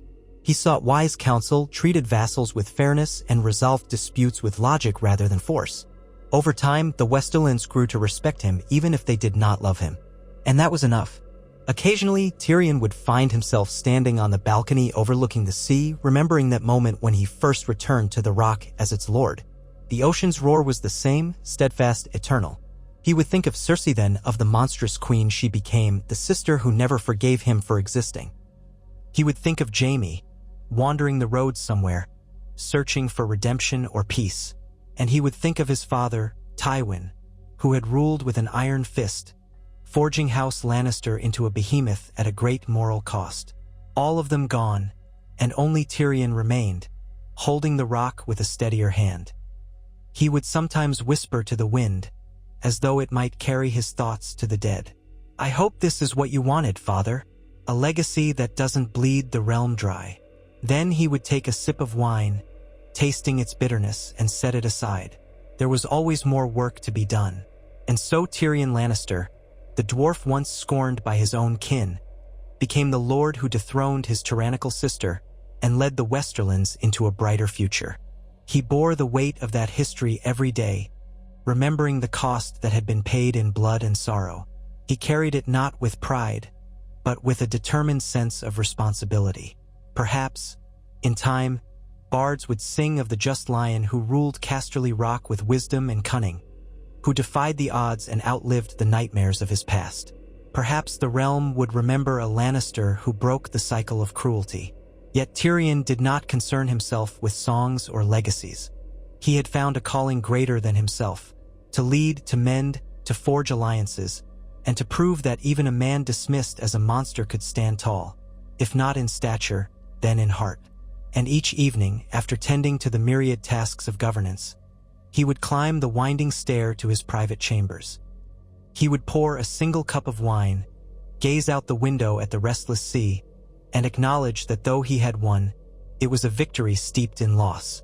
Cersei's ghost might haunt him forever, along with the others. But at least now, at last, Tyrion Lannister was no longer an outcast. He was lord of Casterly Rock, secure in his place, working tirelessly to heal a land scarred by war and betrayal. In that sense, he had done what many thought impossible. He had used the cunning and resourcefulness of House Lannister to create a realm guided by justice rather than fear. And though the ghosts of the past would never fully depart, Tyrion carried on, resolute and unbowed, forging a new story for himself and for the proud seat of the Lions by the Sea. Tyrion Lannister woke to another gray dawn stretching over the churning sea beyond Casterly Rock. In his youth, he might have bemoaned the mist clinging to the parapets or the chill seeping through the cracks in the ancient walls. Now he merely rolled from his bed, rubbed his eyes with calloused fingers, and rang the small bell that summoned his attendants. His nights were shorter and his burdens far heavier than they once were. Ruling a great house offered little in the way of leisure. He missed the wine-soaked nights in King's Landing, when he was merely the sharp-tongued dwarf at court, with no reputation to uphold but his own. Yet in spite of the endless tedium of governance, he had found a strange sort of purpose here, hidden in the daily tasks of budgets, patrols, and charters. Perhaps this was what it meant to be a real Lannister lord rather than a shadow cast by Tywin's towering figure. He dressed in a modest doublet marked only by a small golden lion embroidered over his heart. The days of flaunting wealth with extravagant finery were gone, at least for Tyrion. In the antechamber outside his bedchamber, Maester Harren was already waiting, clutching a sheaf of parchment. Tyrion greeted him with a small nod and headed toward the Solar. Even at this early hour, the corridors hummed with muted activity, servants lighting torches in the gloom, guards nodding solemnly, lesser lords and stewards carrying messages. The tapestry-lined walls showcased scenes of House Lannister's storied past, depictions of the Field of Fire, images of the Rock's earliest conquests, and proud lions roaring on cloth. Tyrion passed them without a glance. He felt their eyes sometimes, but gave them no heed. All that history was behind him now. The future of House Lannister lay in what he chose to do today. In the Solar, a low fire glimmered, taking the edge off the morning's chill. The windows were thick with salt-spattered glass, offering a hazy view of the ocean. Tyrion settled behind a broad oak desk and Maester Harren unrolled the first scroll. He droned through a litany of concerns. The Iron Bank wanted an update on the recent interest payments. The traders in Lannisport demanded the roads be cleared of the last remnants of roving brigands. And a small protest had arisen in one of the fishing villages where a local lord had levied a new tithe without Tyrion's sanction. Tyrion steepled his fingers. All solvable problems. We shall reassure the Iron Bank they'll have their coin by the next moon's turn. Remind them we haven't missed a payment yet. As for Lannisport, we'll send out another patrol. I want Captain Moss to take 30 armed riders, no more. Give them strict orders. If the brigands surrender, they'll be placed in labor camps. If they resist, show no mercy. We cannot allow road-weary criminals to hamper commerce. Maester Harren bobbed his head, making a note. And the fishing village, my lord? Lord Haldimar claims he has every right to raise taxes on his own lands. He may be right in principle, Tyrion said, but I don't want to see our small folk strangled. Dispatch a letter advising him that new tithes must be approved by me first. If he resists, I'll come in person to adjudicate the matter. That should make him think twice. They continued in this manner for an hour, methodically sorting through the tangle of administrative knots that made up the daily life of a lord. Tyrion felt the tension behind his eyes, but he forced himself onward. There was a moment as he scrawled his signature on a document when his mind drifted. He thought of Cersei's final days in that dungeon. The memory was still raw, like a wound that scabbed but refused to heal. Her hateful glare, the rasping of her voice in the torchlight, the bitterness that clung to her even as she slipped away. He had not truly wanted her death, yet it had come, unstoppable as the tide. In the quiet corners of his thoughts, he still heard her voice, accusing, bitter, and defiant. No one, not even Cersei, deserved to wither in such a manner. But whatever regrets he harbored, he could not have changed that ending. He shook off the memory. More papers waited and time pressed on. Soon, the rest of his council arrived, Bronn always a step behind with that familiar swagger, a handful of local knights and lords who had proven loyal, and Lady Johanna Bainfort, one of the few prominent noblewomen in the Westerlands who had thrown her full support behind Tyrion's rule. They greeted him with a mixture of respect and unease. Tyrion had noticed that many people still felt discomfort following the abrupt downfall of Cersei, and the fact that Jaime had come and gone quietly had only stoked rumors. Yet they also understood that under Tyrion's policies, the Westerlands grew stronger by the day. Taxes were more reasonable, trade more profitable, and justice applied with greater fairness than Tywin or Cersei had ever shown. Tyrion might be a dwarf, but he was no fool. Even the most grudging lords recognized that coin flowed freely now. The council seated themselves around a table. Tyrion let his gaze drift from face to face. "Let's hear the status of the roads," he said briskly, gesturing to Ser Vylar, a knight who had been coordinating the patrols. Ser Vylar placed a gauntlet hand on the table. "We've driven most of the brigands away from the main routes to Lannisport, my lord, but rumors persist of a band sheltering in the hills near Ashmark. Could be a few dozen men at most." Tyrion nodded. "Send word to Lord Marbrand. He knows those hills well. If we coordinate with him, we can root them out. If these bandits choose to surrender, fine. Otherwise, we do what must be done." Next, Lady Johanna raised a concern. "Several families from the Reach are seeking refuge in our lands. They've lost their farms to overzealous local lords. Many have arrived in Lannisport looking for work." Tyrion considered that. "I won't turn away farmers who can help cultivate more of our arable land. Offer them reasonable terms. If they pledge loyalty to House Lannister and abide by our laws, they can resettle. Find suitable plots that were left empty after the wars. We'll keep an eye on them, but there's no harm in welcoming a few honest folk looking to make a living." It went on in this vein: proposals, solutions, bargains. Tyrion weighed each matter carefully, leaning on the knowledge he had gleaned from years of reading histories and analyzing finances. It was the kind of work he'd once imagined doing for the crown had circumstances in King's Landing been different. Yet perhaps it was better here, away from the stifling corruption of the royal court. At least in the Westerlands, he had a direct hand in improving the lives of his people. After the council concluded, Tyrion motioned for Bronn to linger. The other lords filed out of the solar, leaving Tyrion alone with the Sellsword turned lord turned whatever he chose to be. Bronn had a casual grin, arms folded over his leather jerkin. "Something you need from me, Lord Tyrion?" Tyrion laced his fingers atop the table. "I'd like to know where you've been vanishing every few weeks."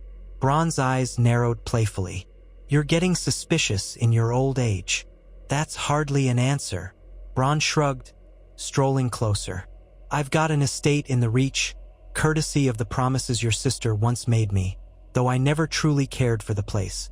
Too many vines, not enough decent taverns. But you know me.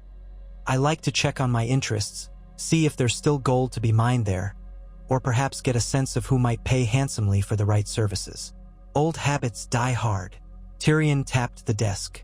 "We're not in the business of hired blades anymore, Bronn. If you plan to cause a stir in the Reach, it might complicate my trade agreements." "Relax," Bronn said. "I'm no fool, just sniffing out opportunities. If anything arises that could threaten your realm, you'll hear it from me first." Tyrion regarded him, uncertain how much trust to place in the man. Yet Bronn had been loyal after a fashion when it mattered most. "Very well," Tyrion relented. "Just remember that we have enough problems without sowing more. These are delicate times." Bronn smirked. "Delicate times mean high profits for those with a keen eye." Then his grin softened. "But you needn't worry too much about me. I've had my fill of near-death experiences." Tyrion watched him leave, footsteps echoing in the corridor. Bronn was a complication, but Tyrion was oddly grateful for his presence. He was a reminder of Tyrion's old life, less responsible, more dangerous. Perhaps, in some ways, that was a comfort. By midday, Tyrion found himself in the training yard, just beyond the castle's main keep. The yard was alive with clanging steel and shouts of encouragement as young squires and seasoned knights sparred under the watchful eye of a grizzled master-at-arms. Tyrion came here sometimes to watch. He had no illusions about his own swordsmanship, but he appreciated the discipline required. The ocean breeze wafted salt and sweat around him, and the sun had finally broken through the clouds, warming the flagstones.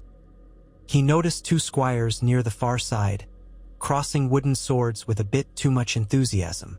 One stumbled and fell, nearly whacking his head on a stone. Tyrion winced, then turned to the master-at-arms. "Hugh, keep an eye on them. The last thing I need is a broken skull in the yard."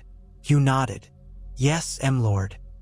He barked orders at the squires, gesturing that they resume more carefully.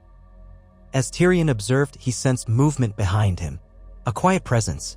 He turned and found Podrick Payne there. Pod had returned to Tyrion's service only recently after a stint in King's Landing and brief travels with Brienne of Tarth.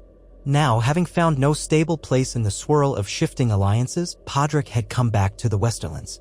He was older, taller, with the same earnestness in his eyes. "My lord," Podrick said softly, "pardon me. I have a message." Tyrion beckoned him closer. "Pod, you don't have to be so formal. Speak your mind." Pod glanced around. "A raven came from the Crownlands, from King Bran's court. It's addressed to you personally." Tyrion's pulse flickered. A letter from King Bran was never to be ignored, for the new king saw and knew more than most realized. Tyrion nodded. "Come, we'll read it in private." They retreated to a quieter alcove near the armory, out of earshot of the clamor. Podrick produced a sealed scroll. Tyrion broke the wax seal, three-eyed raven pressed into black wax, and scanned the words. King Bran wrote in a measured hand, informing Tyrion of certain developments. At first, Tyrion's brow furrowed as he absorbed it. The crown had learned of tensions in the Stormlands, where Gendry Baratheon, legitimized by Queen Daenerys before her fall, was struggling to maintain order amid rebellious local lords. There were also rumors of Euron Greyjoy's distant kin attempting raids off the coast of the Crownlands. More disconcertingly, there was a request. King Bran asked Tyrion to attend a gathering in King's Landing, a council of major lords and ladies, to discuss continued stability for the realm. Tyrion rubbed his temple. The idea of returning to King's Landing set his nerves on edge. He hadn't returned since the city burned and Daenerys fell, and though he no longer faced condemnation from the Iron Throne, the memories alone were harrowing enough. Still, a request from the king was hardly something to dismiss. He handed the scroll to Pod. "Aye. T appears I may be traveling soon," Tyrion said quietly. "King Bran wants to meet with the great lords of Westeros. I suppose that includes me these days." Pod looked concerned. "Shall I prepare an escort?" Tyrion nodded reluctantly. "Yes, something respectable but not ostentatious. I'm not marching in as if I own the city. Just a few knights, perhaps half a dozen men-at-arms, and yourself." Pod's shoulders squared with a hint of pride. "Right away, my lord." Tyrion watched Pod depart with a new sense of purpose. He sighed, glancing around the yard. The notion of returning to King's Landing churned up memories of the day he stood trial for Joffrey's murder, the chaos that followed, the dark labyrinth of regrets that eventually led him here. But the realm was fragile, and ignoring the king's summons would only complicate matters. If King Bran needed him, Tyrion would go, if for no other reason than to ensure the Westerlands' interests were protected. He reminded himself that it would be an opportunity to see the seat of power in its new incarnation, and perhaps to see how the city had recovered from Dragonfire. 2 days later, Tyrion departed the gates of Casterly Rock at dawn. A modest column of riders accompanied him. Podrick on a sturdy courser, 6 well-armed guards in House Lannister livery, and a carriage with extra provisions. Tyrion himself rode a black mare, not especially spirited, but reliable on long journeys. The red and gold banners of House Lannister fluttered in the salty wind as they descended from the rock's heights, winding along the coastal road that led inward. Tyrion cast a final glance at his ancestral home, perched like a colossal lion upon the cliff. Each time he left, he feared returning to find new crises had emerged. But so far, the local lords had grown accustomed to a stable rule. He was confident Lady Johanna and the council could manage in his absence. Their path took them first toward the Gold Road, crossing rolling plains dotted with farmhouses. The devastation of previous wars still lingered in places. Burnt-out barns, fields that had once been fertile turned fallow. Yet signs of renewal abounded. Fresh-tilled furrows, repaired fences, new shoots of green even in the crisp autumn air. Tyrion felt a quiet satisfaction at seeing how far the Westerlands had come under his leadership. The farmers who beheld the traveling party often paused their work to bow or wave. Tyrion might not have the commanding physical presence of Tywin, but the small folk recognized the lion sigil and the man astride the horse. Even from a distance, they likely knew him by his stature. He dipped his head in acknowledgement, grateful for their courtesy. At night, they camped in small inns or, if none were available, set up tents by the roadside. Tyrion rarely slept well away from the rock, but he was used to insomnia and nightmares. Sometimes he dreamed of King's Landing in flames, or of Cersei's final glare. Other times, he dreamed of dragons overhead. In the darkest dreams, he saw the face of his father, twisted in contempt. Such nights left him restless, hunched over a small campfire while the others dozed. Podrick, ever solicitous, would often bring him a warm cup of ale. They spoke little, for there was little to say. Each had witnessed enough horrors to understand that silence could be a friend. After nearly a fortnight of travel, they approached the outskirts of King's Landing. Tyrion's breath caught when he first glimpsed the city walls on the horizon. He recalled the last time he saw them. Toppled in places, battered by dragonfire, the stench of burning flesh still hanging in the air. Now the walls had been repaired, though some portions were visibly newer, the stone a shade lighter. The city seemed bustling. Farmland around the perimeter was being tilled, small communities had sprung up on the roads leading to the gates, and the traffic of wagons and carts suggested trade was flowing more freely than during the final days of the war. When they reached the gate, the gold cloaks stationed there wore the sigil of a crowned tree, King Bran's chosen emblem for the transitional monarchy. The men recognized Tyrion immediately, if not from his face then from the lion banners. They bowed stiffly. "Welcome, Lord Lannister," one said, voice tinged with uneasy respect. "We were told to expect you." Tyrion nodded, forcing a thin smile. "Thank you. We'll make our way to the Red Keep." The city within felt at once familiar and alien. King's Landing remained a labyrinth of narrow streets, labyrinthine alleys, and cramped buildings piled atop one another. But the last time Tyrion walked these roads, terror and chaos reigned. Now, though the buildings bore scars, scorch marks on walls, charred timbers replaced with fresh lumber, life had returned. Merchants hawked their wares, crowds jostled along, and the smell of fresh bread mingled with the usual stench of sewage. Peering down one avenue, Tyrion noticed a new marble statue in a small square, depicting King Bran. It felt strange, seeing a statue of the boy who had once been Brandon Stark, paralyzed from a fall. The realm moved in unpredictable ways. They wound upward toward the Red Keep. The fortress loomed, though not quite as imposing as Tyrion remembered. The dragonfire had damaged large sections of the outer curtain walls, which were now repaired with mismatched stone. Still, the keep itself stood proud on Aegon's high hill, surveying the sprawl below. Tyrion's arrival did not go unnoticed. Guards snapped to attention, and stewards came scurrying to greet him. Among them was a tall, gaunt man in dark robes, who identified himself as Maester Walder.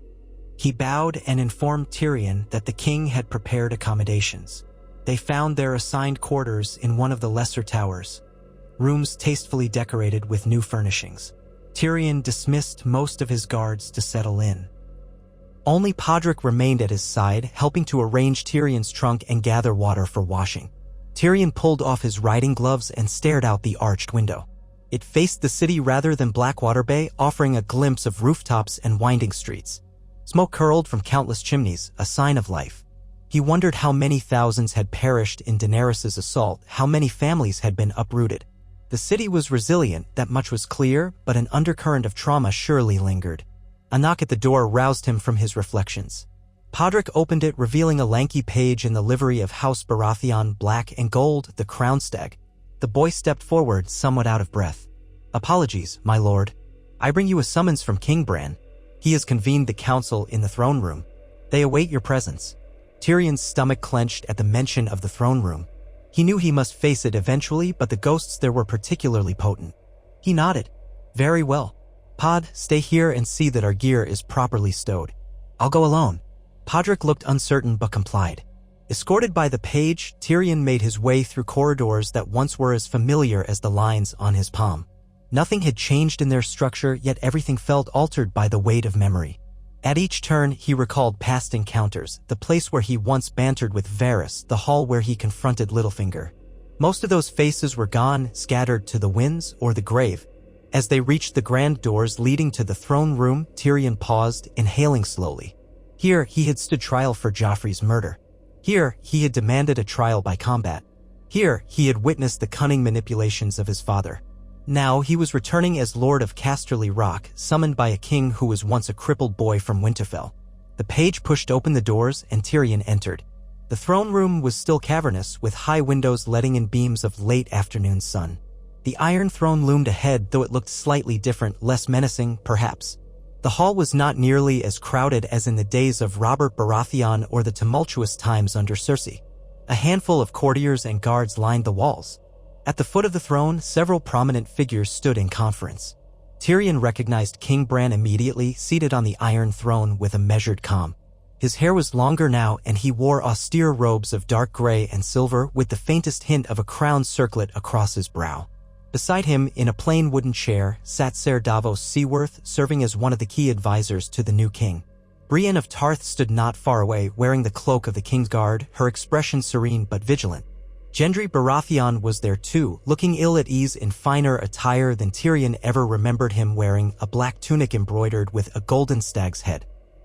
Tyrion walked forward, stopping at a respectful distance from the throne. He bowed briefly. "Your Grace." King Bran regarded him with those otherworldly eyes that seemed to see into a person's soul. A small smile touched Bran's lips. "Lord Tyrion of House Lannister. Welcome back to King's Landing." Tyrion straightened, fighting the urge to shift under Bran's penetrating gaze. "Thank you, Your Grace. I come as requested to advise and to learn what pressing matters bring us here." Bran inclined his head. "Rise. We have much to discuss, and I value your counsel." He gestured to the others. "You know Ser Davos. This is Lord Gendry Baratheon of Storm's End, and Ser Brienne of Tarth, Lord Commander of the King's Guard." Tyrion greeted each in turn. Gendry gave him a polite nod, though there was tension in his posture as if he'd rather be anywhere else. Davos offered a warm smile. He was one of the few men Tyrion truly respected for his honesty and practicality. Brienne's blue eyes flickered with a hint of recognition and mild surprise, but she said nothing. They all had endured so much. The changes were etched into every line of their faces. Bran spoke in a calm, measured tone that carried across the hall without needing to be loud. "I have summoned several lords and ladies from across the realm. We face concerns that might destabilize the tenuous peace we've achieved. Among them, the Stormlands are in disarray, with rebellious lords challenging Lord Gendry's authority. The Iron Islands likewise posture aggressively on the seas, seeking to test my rule. There are rumors of tensions in the Vale, though Lady Royce has not yet confirmed. And beyond that, we must also address how the realm will sustain itself if winter deepens." Tyrion frowned. "I had hoped the harvests this year would be enough to sustain most of the kingdoms. The Westerlands are prepared, though we're not in a position to feed everyone if the winter is long." Bran nodded. "We must coordinate our resources. I've asked you here, as well as representatives from the North, the Reach, Dorne, and the Riverlands, to forge a plan that ensures no region starves. We also need to address these rebellions before they spread. Lord Gendry has been named the rightful Lord of Storm's End, but certain lesser lords question his parentage, or so they claim. They challenge his authority at every turn. I'd like your perspective on how best to handle that challenge, Lord Tyrion." Tyrion pondered. "I suspect some lords use the question of Gendry's parentage as an excuse. They may be more upset about the new order in King's Landing. They see a chance to assert independence. Or perhaps they resent losing certain privileges. We had a similar problem in the Westerlands at first, but once I showed stability and offered them fair deals, most came around. A few troublemakers might need a stern response. In short, a balance of diplomatic olive branches and the threat of force if absolutely necessary. Gendry stiffened slightly. So, I should be prepared to crush any open rebellion. Bran interjected, voice tranquil. Violence should be our last resort. But you must demonstrate strength, Lord Baratheon. Show them you are no puppet. Prove your worth by forging alliances within your domain. Then, if they still refuse to bend the knee, the crown will support you. We cannot allow Westeros to crumble again. Gendry exhaled. Understood, Your Grace. Bran turned to Brienne. Ser Brienne, have you heard from Sansa about sending an emissary from the north? Brienne inclined her head. Yes, Your Grace. Queen Sansa has dispatched Lord Royce, along with a few other northerners, to observe and offer counsel. They're due to arrive in a matter of days. Tyrion's heart lifted slightly at the thought of seeing Sansa Stark, though it seemed she wouldn't be coming in person. He retained a lingering respect for her. Perhaps a part of him had even grown fond of what they once shared, a memory overshadowed by war and bloodshed. He had no illusions that their brief, forced marriage still mattered much, but he hoped she at least viewed him with some measure of goodwill. Davos cleared his throat softly. Beg pardon, Your Grace, but there's also the matter of trade routes. We've had issues with ships from the Free Cities interfering with shipments bound for Westeros. They suspect the realm is weak, easy prey for exorbitant tariffs. Bran nodded. We'll address that at the larger council meeting tomorrow. For now, I believe we should adjourn. Our guests will need rest after their journeys. Tyrion offered a slight bow. Thank you, Your Grace. As he turned to go, Bran's voice called him back. Lord Tyrion, a word, if you please. Tyrion paused, letting the others file out. Soon, he stood alone with King Bran, perched on the Iron Throne. The throne seemed less imposing with Bran seated upon it, as though the young king's stillness tamed the blades. Tyrion inclined his head. Yes, Your Grace. Bran studied him with those all-seeing eyes. I know the city holds painful memories for you. I appreciate your coming despite that. Tyrion forced a small smile. The realm needs me, apparently, and I can't shy away from old ghosts forever. Bran's gaze went distant as though peering into the warp and weft of time. I see choices branching out before us. I cannot see them all clearly, but I know you have an important role yet to play, Tyrion Lannister. The realm will need every bit of wisdom we can muster to keep the peace. Tyrion shifted, uncomfortable with the sense that Bran might perceive his innermost thoughts. I will do my best. A ghost of a smile touched Bran's lips. That is all I ask. Then he turned his head, signaling the conversation's end. Tyrion bowed again and departed, heart-rattled by that brief exchange. He wandered through the keep's corridors, lost in thought. Servants bustled around him, knights stood at attention, and the hush of the Red Keep echoed with memory. Eventually, he found his way to the courtyard that overlooked Blackwater Bay. The sun was sinking, painting the waters gold. Tyrion gazed out at the harbor. Dozens of ships were moored there, bearing the colors of various houses or foreign ports. He remembered that day when Stannis Baratheon's fleet had attacked and how Tyrion had orchestrated the wildfire defense that set the sea ablaze. That memory tasted of both triumph and horror. As the evening deepened, Tyrion returned to his quarters. Podrick had made them as comfortable as possible, placing fresh linens on the bed and lighting a small fire in the hearth. The room felt almost cozy despite its location in a fortress brimming with ghosts. Tyrion sank into a chair, letting the fatigue of the journey wash over him. He studied the flicker of the fire for a long time, trying to quell the nervous energy roiling in his gut. Tomorrow, he would stand before lords and ladies from all corners of Westeros, discussing the realm's future.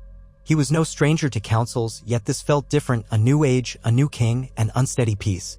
If they failed to unify, the Seven Kingdoms might fragment beyond repair. Early the next day, Tyrion awoke to the sound of horns echoing from the city walls. Likely, new arrivals were entering King's Landing for the Great Council. He dressed carefully in a fresh doublet of dark crimson, the Lion of Lannister stitched in gold at the breast, then made his way to the throne room. The meeting had not yet begun, but lords were gathering in the antechamber, a swirl of sigils, flowers of Highgarden, sunspears of Dorne, falcons of the Vale, trouts of the Riverlands. Some faces were familiar, others new, presumably heirs or newly appointed lords after the casualties of war.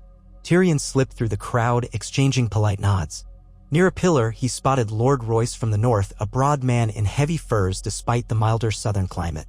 He was in conversation with a slim figure wearing the Sun and Spear badge of Dorne, Princess Arianne Martell, perhaps. She had never taken the throne of Dorne in the show's continuity, but in the extended lore, she might have. It was rumored that she was seeking alliances to solidify her claim after the death of Prince Doran and Prince Trystane. This was a realm in flux indeed. A pair of lords from the Reach argued quietly over taxes on grain shipments, while a knight from the Vale tried to interject. Tyrion decided to keep his distance for the moment, let them posture. Ser Davos emerged from within the throne room and signaled that the council would commence shortly. The lords began filing in, forming a semicircle before the Iron Throne. King Bran was already seated, flanked by Brienne and 2 other Kingsguard. Tyrion took up a position to the side, near the dais, where he could observe and speak when needed. Ser Davos, acting as a kind of master of ships and de facto steward, called for silence. His voice carried a calm authority. "My lords and ladies, we gather here at the king's behest to address matters vital to the realm's unity and prosperity. King Bran shall speak first." Bran's voice, quiet but firm, carried through the hall. "Thank you all for coming. Much has changed since the wars ended. We must ensure the peace we've won endures. Today, I will hear your concerns and proposals, then we shall deliberate on the best course for Westeros. Let us begin with the situation in the Stormlands." Lord Gendry Baratheon. Gendry stepped forward. He was broad-shouldered, muscular, and had the rough edge of a blacksmith who never grew comfortable in courtly finery. His voice was steady, though, as he addressed the assembly. "I was legitimized by Queen Daenerys Targaryen, recognized again by King Bran. But some lords in the Stormlands question my right to rule Storm's End. They refuse my writs, gather arms, and speak openly of placing another Baratheon cousin on the seat. I've tried diplomacy, but they will not come to my table. I request the crown's support in persuading them." Lord Royce of the North inclined his head. "My men have heard rumors that these malcontents gather at Summerhall's ruins, forging alliances in secret. They believe you're a bastard upstart. Old prejudices die hard." Princess Arianne Martell spoke, her tone laced with Dornish warmth yet edged with caution. "And if they persist, do you mean to march against them?" The crown swore not to indulge in more bloodshed unless absolutely necessary. Gendry's jaw tightened. "I don't want war, but I also won't have them undermining my rule. Storm's End is key to the crown's security on the Narrow Sea. If these lords rebel, it could weaken the entire realm's defenses." Bran listened, eyes half-lidded in that strange, contemplative way. After a moment of silence, he spoke. "Lord Tyrion, you have governed the Westerlands through internal strife. Your counsel." Tyrion weighed his W. "Lords, I'd suggest a show of unity. Invite these lords to King's Landing under safe conduct. Let them see that King Bran, House Lannister, House Martell, the North, and others stand behind Lord Gendry. Show them the realm is not as fractured as they hope. Offer them incentives, reduce tariffs on their shipments, positions of minor influence if they pledge loyalty. At the same time, make it clear that a refusal to comply will result in swift, united action. Rebellion would be pointless if all the major houses stand with Gendry." A lord from the Reach, tall and hawk-nosed, spoke up with a sneer. "We should simply send troops to quell them. If they still question the king's decree, they are traitors." Tyrion resisted, rolling his eyes. "War solves one problem and creates 10 more. We've all had enough fighting, have we not? Persuade them first. If they remain obstinate, then we deal with them by force. But we lose nothing by attempting a peaceful resolution." Bran let a small smile curve his lips. "Well said. Lord Gendry, you shall dispatch ravens inviting these lords to a royal audience. The crown and its allies will guarantee their safety so long as they come in good faith. Should they reject this opportunity, we'll weigh the next step." "Agreed." Gendry nodded, relief mingling with resolve. "Yes, your grace." With that matter tentatively settled, the council turned to other concerns. House Royce reported on the North's situation, relatively stable, but harsh winters threatened to disrupt the supply lines of smaller northern holds. Dorne spoke of wanting a more favorable trade route for their wines and spices up the Mander. The Vale sought recognition of certain new fortifications near the Bloody Gate, which might irritate the Riverlands. Tyrion paid close attention, occasionally offering a suggestion. He noticed how quietly King Bran presided, allowing others to speak and only interjecting to bring the conversation back to unity. It was a stark contrast to the days of the Mad King or even Robert Baratheon's brashness. Bran's calm stillness seemed to quell the petty quarrels that would normally erupt. After hours of discussion, the session ended. The court dispersed in clusters off to further negotiations or private intrigues. Tyrion, weary from the intensity of it all, slipped away to the castle gardens, searching for a moment of respite. He found the gardens changed since last he roamed them. Some of the tall hedges had been scorched by dragonfire but replanted. New statues stood among the blooming flowers, tributes to the fallen, perhaps. The hush here was soothing, punctuated by the trickle of a small fountain. Tyrion paused by a stone bench, pressing a hand to his temple. So many worries weighed on him, and the day was only half done. He sensed a presence behind him and turned to see Ser Davos approaching. The old smuggler turned and bowed slightly. "Lord Lannister, hope I'm not interrupting." Tyrion shook his head. "Not at all, Ser Davos. Join me if you wish." Davos sat on the bench with a heavy sigh, rubbing the stubble on his jaw. "These councils always put me on edge. So many lords, so many interests. Reminds me of trying to carry a boat across a reef. One wrong step, and it's all torn apart." Tyrion offered a faint smirk. "A apt analogy. Still, I'd rather talk than fight. We've had enough war." Davos nodded. "Aye, but trouble never stays gone for long. The Iron Islands are stirring, or so the sailors tell me. Not all of them acknowledge King Bran. Some claim Euron had an heir somewhere. Others follow some self-styled priest of the drowned god." Tyrion rubbed his chin. "If the Ironborn rise again, we'll need a strong fleet. That might be your department, Ser Davos." Davos grimaced. "We're building new ships, but it'll take time. The war ravaged our navy. Most of the skilled shipwrights in King's Landing died or fled when the city burned." Tyrion stared at a cluster of white roses, remembering another rose that had once been pinned to Marjorie Tyrell's hair. The memory stung. Time and patience, two things the realm seldom has in abundance. "We'll do what we can." They spoke of smaller concerns for a while. Trade routes, naval security, the outlook for the harvest. Davos eventually stood with a nod. "I best return to the harbor and check on preparations." "Good day to you, Lord Tyrion." Left alone, Tyrion let his thoughts wander. He considered his next move, how best to support the king's agenda without jeopardizing the Westerland's own needs. A part of him also yearned for the simpler days at Casterly Rock, where decisions were direct, roads, taxes, local disputes. But the realm was bigger than one region. If peace was to last, all corners of Westeros had to be accounted for. That evening, a feast of sorts was held in the great hall of the Red Keep, though it was more subdued than the grand revels of old. The war had culled both the population and the extravagance. Still, there were dishes enough to please the palate: roasted duck, spiced squash, freshly baked bread. Wine flowed, though not as freely as in Tywin's day, and a certain tension seemed to hover beneath the surface. Many of these lords had been enemies in recent memory. They gathered at long tables, speaking guardedly. Musicians plucked at lutes, playing soft melodies that failed to mask the low rumble of uneasy conversation. Tyrion found himself seated near Princess Arianne Martell and a Riverlands bannerman. Across the table, Gendry Baratheon spoke with Lord Royce. Farther down, some of the Reach lords murmured among themselves. The king was not present. Bran seldom attended feasts, preferring solitude or smaller gatherings. Tyrion wondered if the burden of knowledge weighed too heavily on him to enjoy common revelry. Arianne Martell turned her dark eyes on Tyrion. "You were once hand of the queen to Daenerys Targaryen, were you not?" Tyrion sipped his wine. "Yes, until the final days of that war, when I could no longer condone her methods. I parted ways with her before King's Landing burned." Arianne nodded, an inscrutable smile on her lips. "Dorne remained largely untouched by that final conflict, though we felt the ripple effects. We had our own troubles. House Martell lost several heirs. My father, my cousin, my younger siblings. The war consumed them all. Now, I've claimed Sunspear, but not everyone in Dorne is content. We have our share of fractious lords." Tyrion managed a rueful grin. "Westeros is a tapestry of malcontents and opportunists. It takes a deft hand to hold it all together. No doubt you have your own style of governance in Dorne." She shrugged. "Dorne has always been different. We'll never kneel so easily.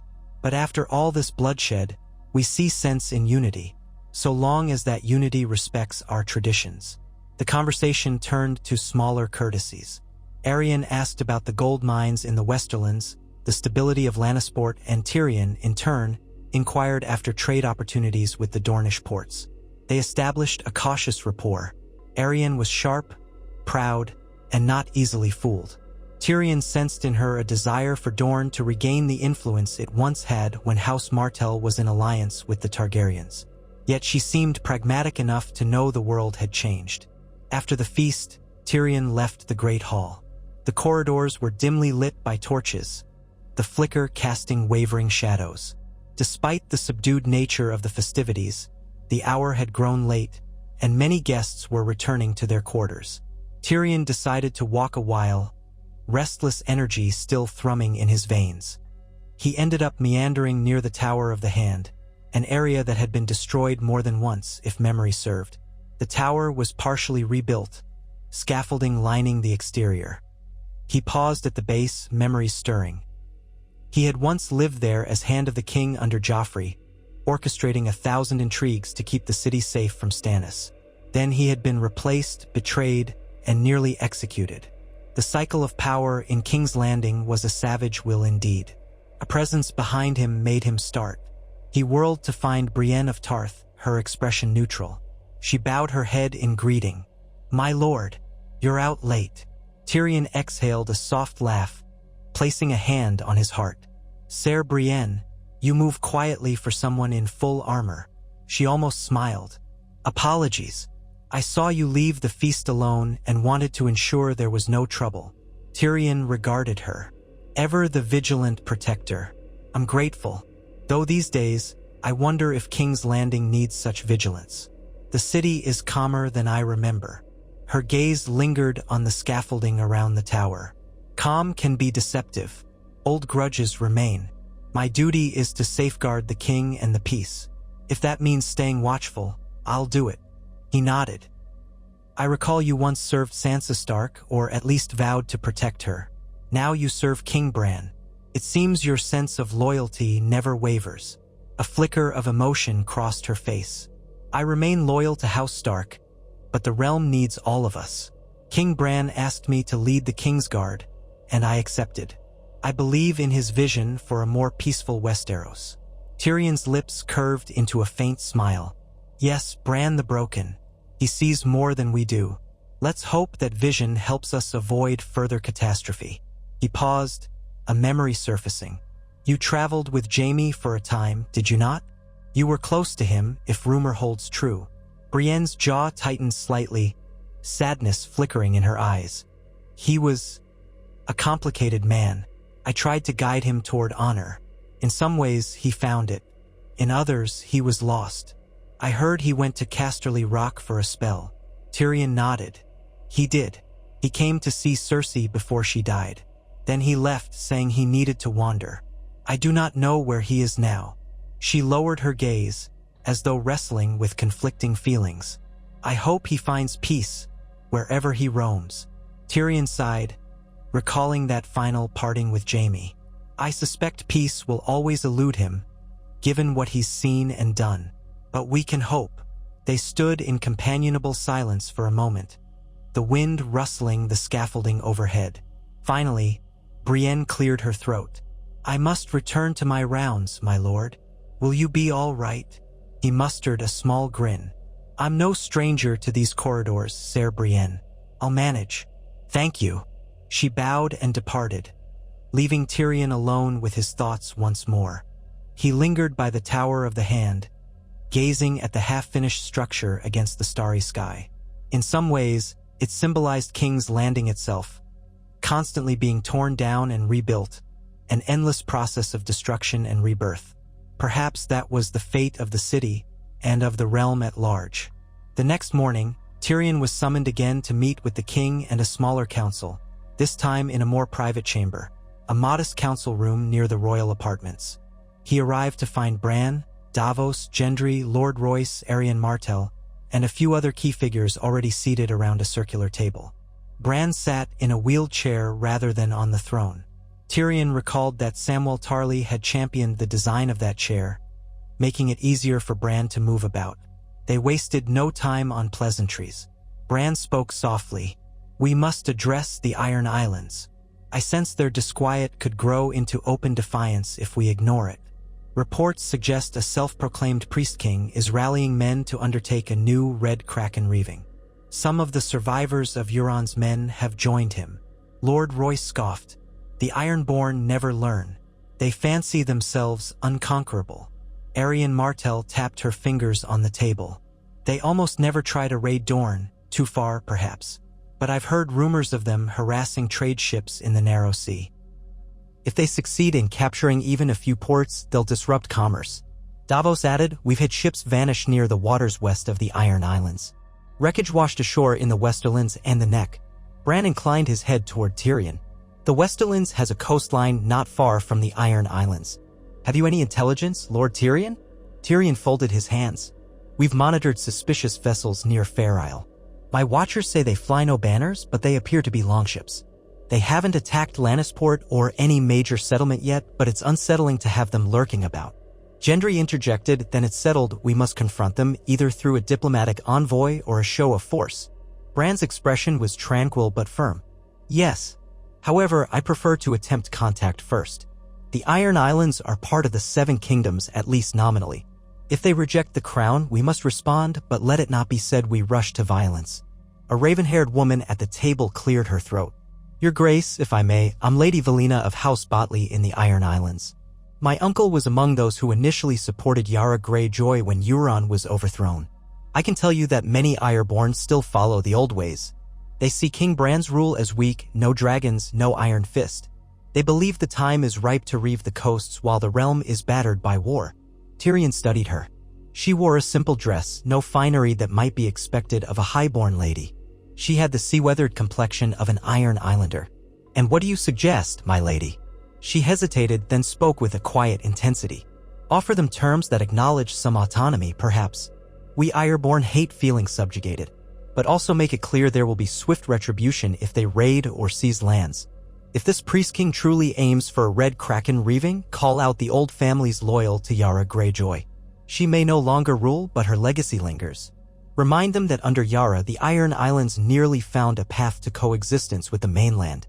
Davos nodded, stroking his beard. A sensible approach. But if they reject it, we should have a fleet ready. Bran shifted in his chair. I'll send you Lady Valina as an envoy. Are you willing? She swallowed, but lifted her chin. Yes, Your Grace. I'll do my best to dissuade them from further bloodshed. Bran glanced around the table, seeking agreement. No one objected. The plan was set. Lady Valina would sail back to the Iron Islands with an offer from the crown, bridging autonomy and loyalty. Meanwhile, Ser Davos would accelerate shipbuilding in case a navy was needed to quell any rebellion. Tyrion pledged that the Westerlands would contribute coin and resources to support the fleet, as Lannisport had some of the best shipwrights, though not as numerous as in the days before the wars. The conversation then turned to finance. How to pay for these new ships, how to ensure the realm's prosperity during winter. Bran looked to Tyrion once again. Lord Tyrion, you've had success renegotiating the Westerlands' debts with the Iron Bank. Will you help the crown do the same? Tyrion inclined his head. Gladly, Your Grace. I have a few contacts in Bravos who might be open to restructuring the crown's debts, provided we give them solid assurances of repayment. Ser Davos nodded. I'll coordinate with you. The crown must not default. If the Iron Bank loses faith in us, we'll have an even bigger crisis. So it was decided. The meeting stretched for hours. By the time it ended, Tyrion felt drained. Nonetheless, he knew the wheels of diplomacy had begun turning in earnest. The future of the realm hinged on these delicate negotiations, both with rebellious lords on land and roving Ironborn at sea. The faintest flicker of optimism lit Tyrion's heart. If they could hold these threads together, Westeros might actually know a generation without the horrors of large-scale war. That evening, instead of attending another formal meal, Tyrion retreated to a smaller dining chamber with Ser Davos, Gendry, and a couple of other allies. He found it easier to talk strategy in a more intimate setting, away from prying ears. They ate a simple supper of roasted vegetables, bread, and salted fish. Over cups of wine, Tyrion asked Gendry about the rebellious lords in more detail of who they were, what they demanded. Gendry explained that a handful of old families once loyal to Stannis or Renly refused to recognize Gendry's claim.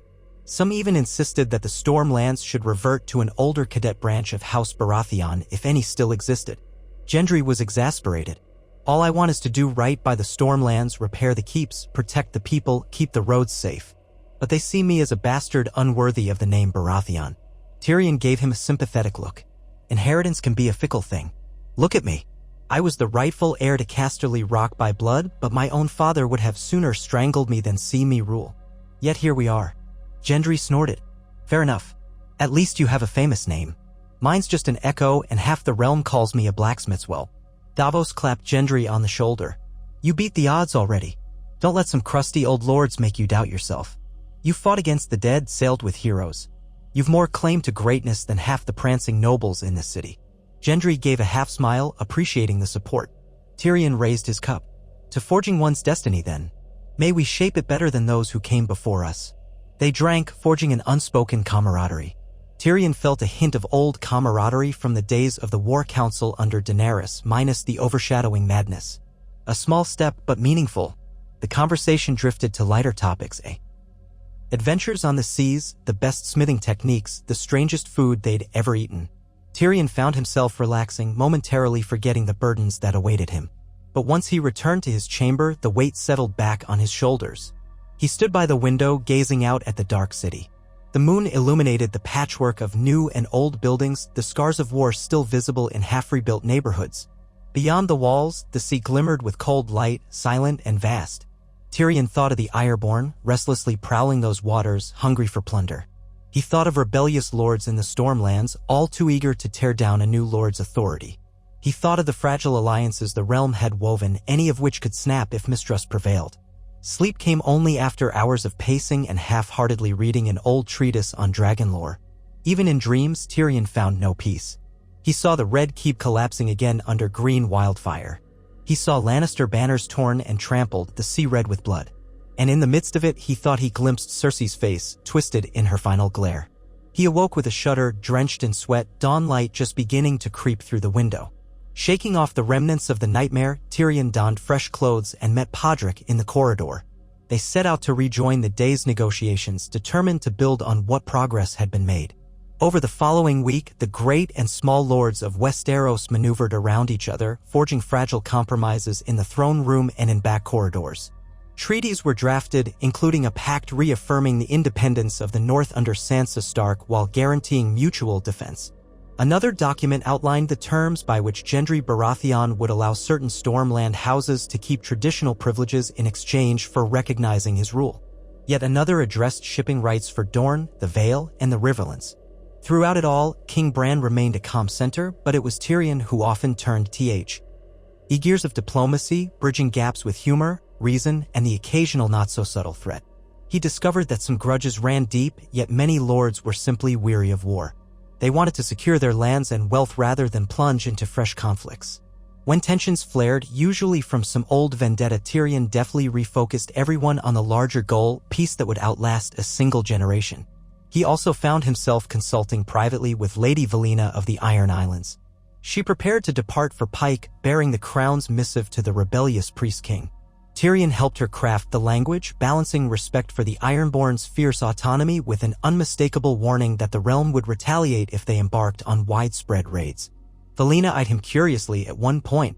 "You truly believe they'll be swayed by words?" He sighed. "I believe some can be.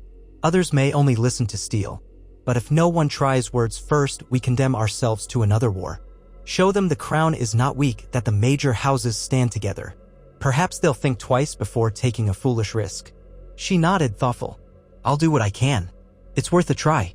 When the time came for her to depart, she left with a small retinue of Ironborn loyal to her, accompanied by 2 crown emissaries.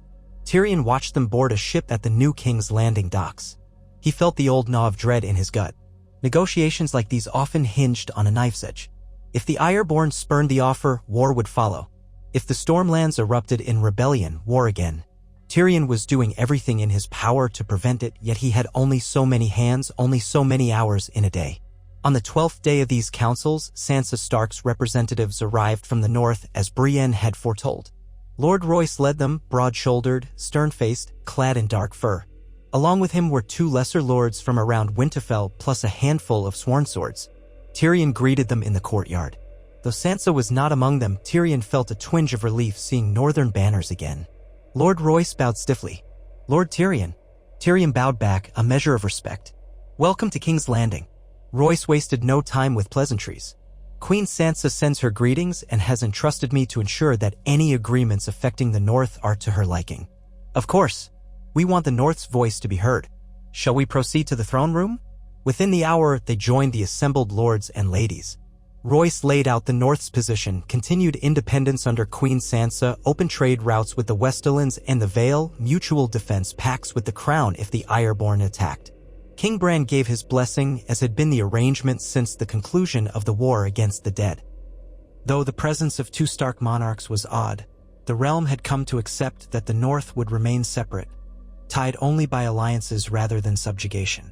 Tyrion ensured the negotiations on trade and mutual defense went smoothly, employing the same approach, recognized the North's sovereignty, but maintained beneficial ties for all.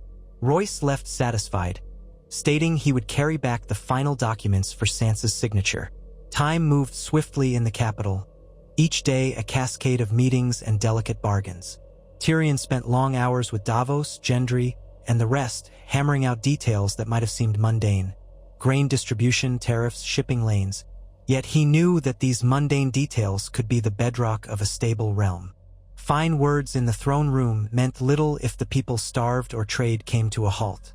He used the Lannister coffers to sweeten certain deals. Partial debt forgiveness here, a small loan there.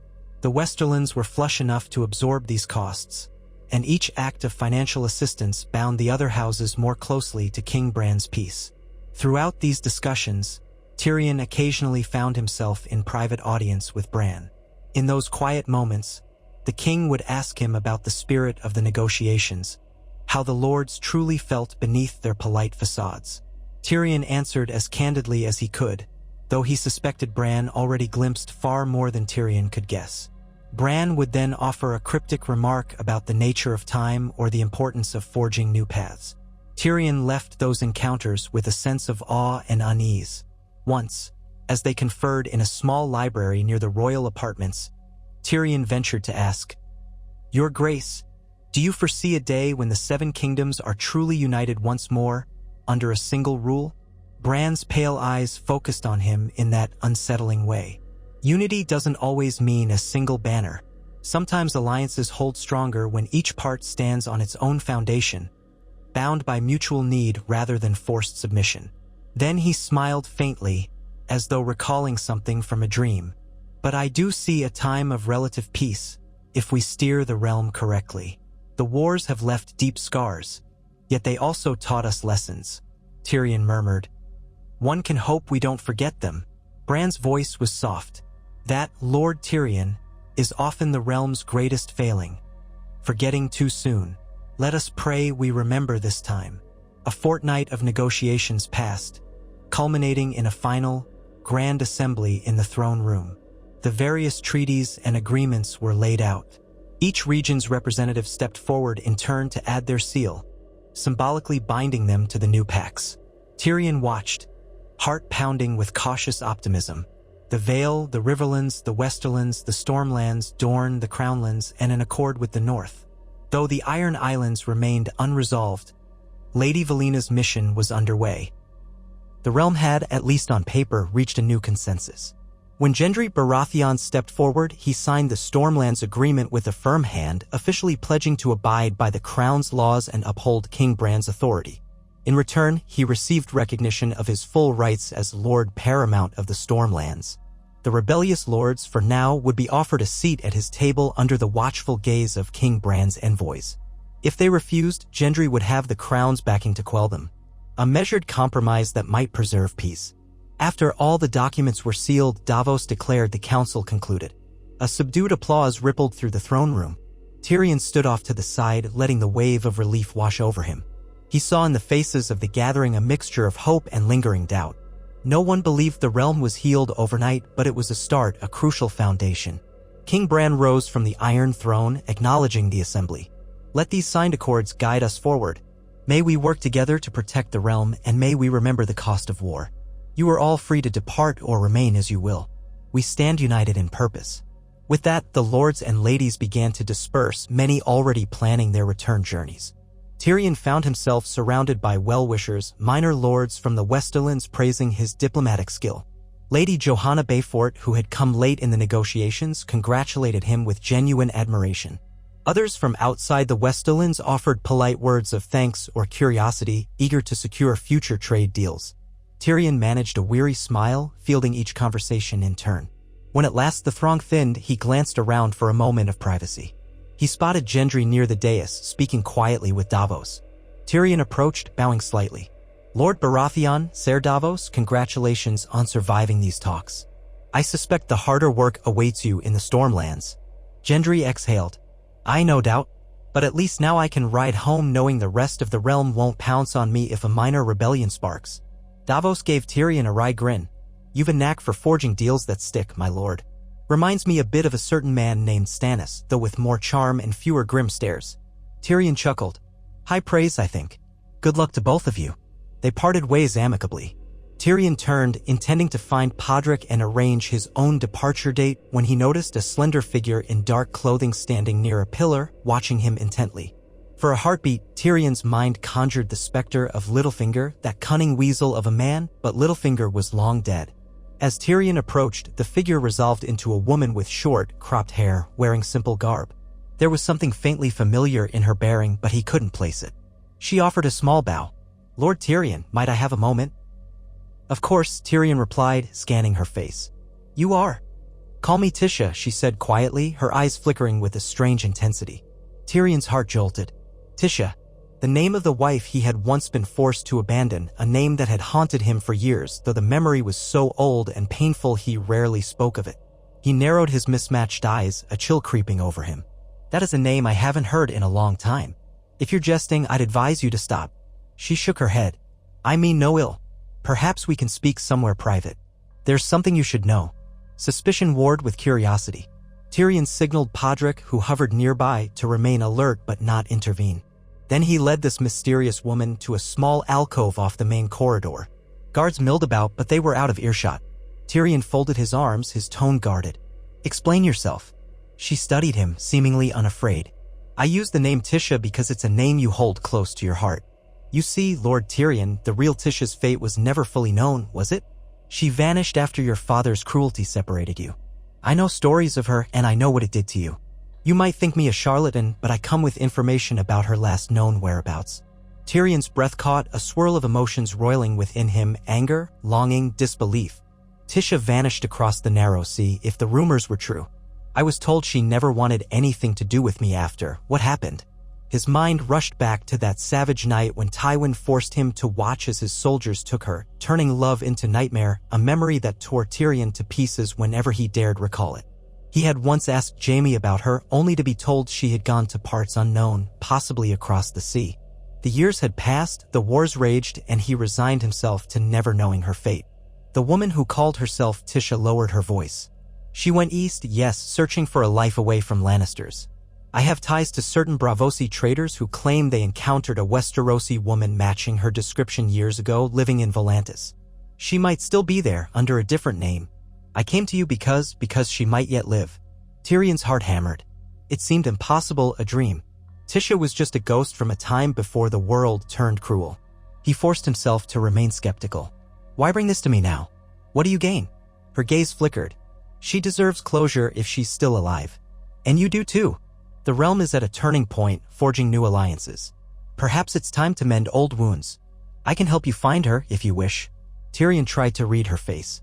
He found no trace of deception in her quiet, steady gaze. Yet he knew how cunning the world could be. If this is a trick, if you're some agent of an enemy, I'll have you tossed in the black cells. She swallowed. It's not a trick. I want no coin from you, no favor. I only want to see if two people broken by Tywin Lannister's cruelty can find some measure of peace. A tremor ran through Tyrion's hands. Memories of his father's sneer, of that monstrous night, coursed through him. Even if this is true, Tisha might despise me. I was helpless to stop what happened, but how could she ever forgive that? The woman who called herself Tisha sighed. I cannot say, but you deserve the chance to try. If you come to Volantis, I can guide you to the people who know her. Tyrion ran a hand through his hair. The entire world seemed to tilt. He had just spent weeks forging alliances in Westeros, ensuring a precarious peace. And now a voice from the shadows offered him a personal quest he had once dreamed of but abandoned long ago. His rational mind said it was folly. He was the lord of Casterly Rock, burdened with responsibilities. Yet a part of his soul cried out that he must know. The thought of Tisha alive, longing for closure as he did, stung him with unbearable longing. He exhaled shakily. I can't simply abandon the Westerlands. Nor can I rush off to Volantis on a whim. The realm still needs me. A small, sad smile touched the woman's lips. Of course. Think on it, Lord Tyrion. My name may be borrowed, but my purpose is sincere. If you decide to seek the truth, ask in the Braavosi quarter of King's Landing for the Ebony Dolphin. Someone there will direct you to me. Tyrion stared at her, searching for something, some sign that this was madness or a lie. But he found only a solemn determination. At length he nodded. I will consider it. Now go, before I lose my nerve and have you detained. She bowed and slipped away, disappearing down the corridor. Tyrion sagged against the wall, heart pounding. Podrick approached, concern etched on his face. My lord, is everything all right? Tyrion forced a tight smile. Yes, Pod. Just some old ghosts. He returned to his quarters, mind reeling. The realm's burdens had weighed heavily enough, and now a cruel glimmer of hope was thrust upon him. Tisha. If she lived, did he owe it to her and to himself to pursue that thread? Or would it only lead to heartbreak and danger? He thought of the Westerlands, stable but still requiring his leadership. Of the realm's fragile peace. Of the Iron Islands threat. Could he truly leave it all for a personal quest? For days, the question gnawed at him. He performed his duties mechanically, reviewing final trade clauses, conversing with the lords who prepared to depart King's Landing. Gendry left for Storm's End, Davos stayed behind to manage the harbor, and the Dornish delegates returned to Sunspear. The summit wound down, leaving the crown with a blueprint for peace. Tyrion knew that soon he, too, would be expected to ride back to Casterly Rock. Yet the name Tisha echoed in his thoughts. He found himself wandering the streets of King's Landing late at night, pondering whether to search for the Ebony Dolphin in the Braavosi quarter. On one such evening, he ended up in a small alehouse near the Mud Gate. He sat alone at a rough wooden table, swirling cheap ale in a battered tankard, ignoring the rowdy sailors and their bawdy songs. The air smelled of sweat and brine. Tyrion's cloak concealed the lion sigil. He looked like any other traveler, though some recognized the shape of his body and gave him a wide berth. He wrestled with the same internal debate. Duty versus desire. Tisha was his first love, a bright spark in the darkness of his youth. If she truly lived, if she held any residual affection or even bitterness, he needed to face that part of his past. Yet he was no longer the young, naive Tyrion who believed in fairy tales. He was Lord of the Rock, a statesman shaping the fate of Westeros. Did he even have the right to chase a personal dream? At last, he muttered an oath under his breath. He would at least investigate the claim. Perhaps it was a lie, but he couldn't bear not knowing. If he discovered it was a trick, he would walk away. If it was real, he would decide then. The next day, he discreetly made inquiries in the Braavosi quarter. He discovered that the Ebony Dolphin was a small, nondescript warehouse near the docks, owned by a consortium of Braavosi traders. This matched what the woman had said. He visited late in the afternoon, telling Podrick only that he had business to attend.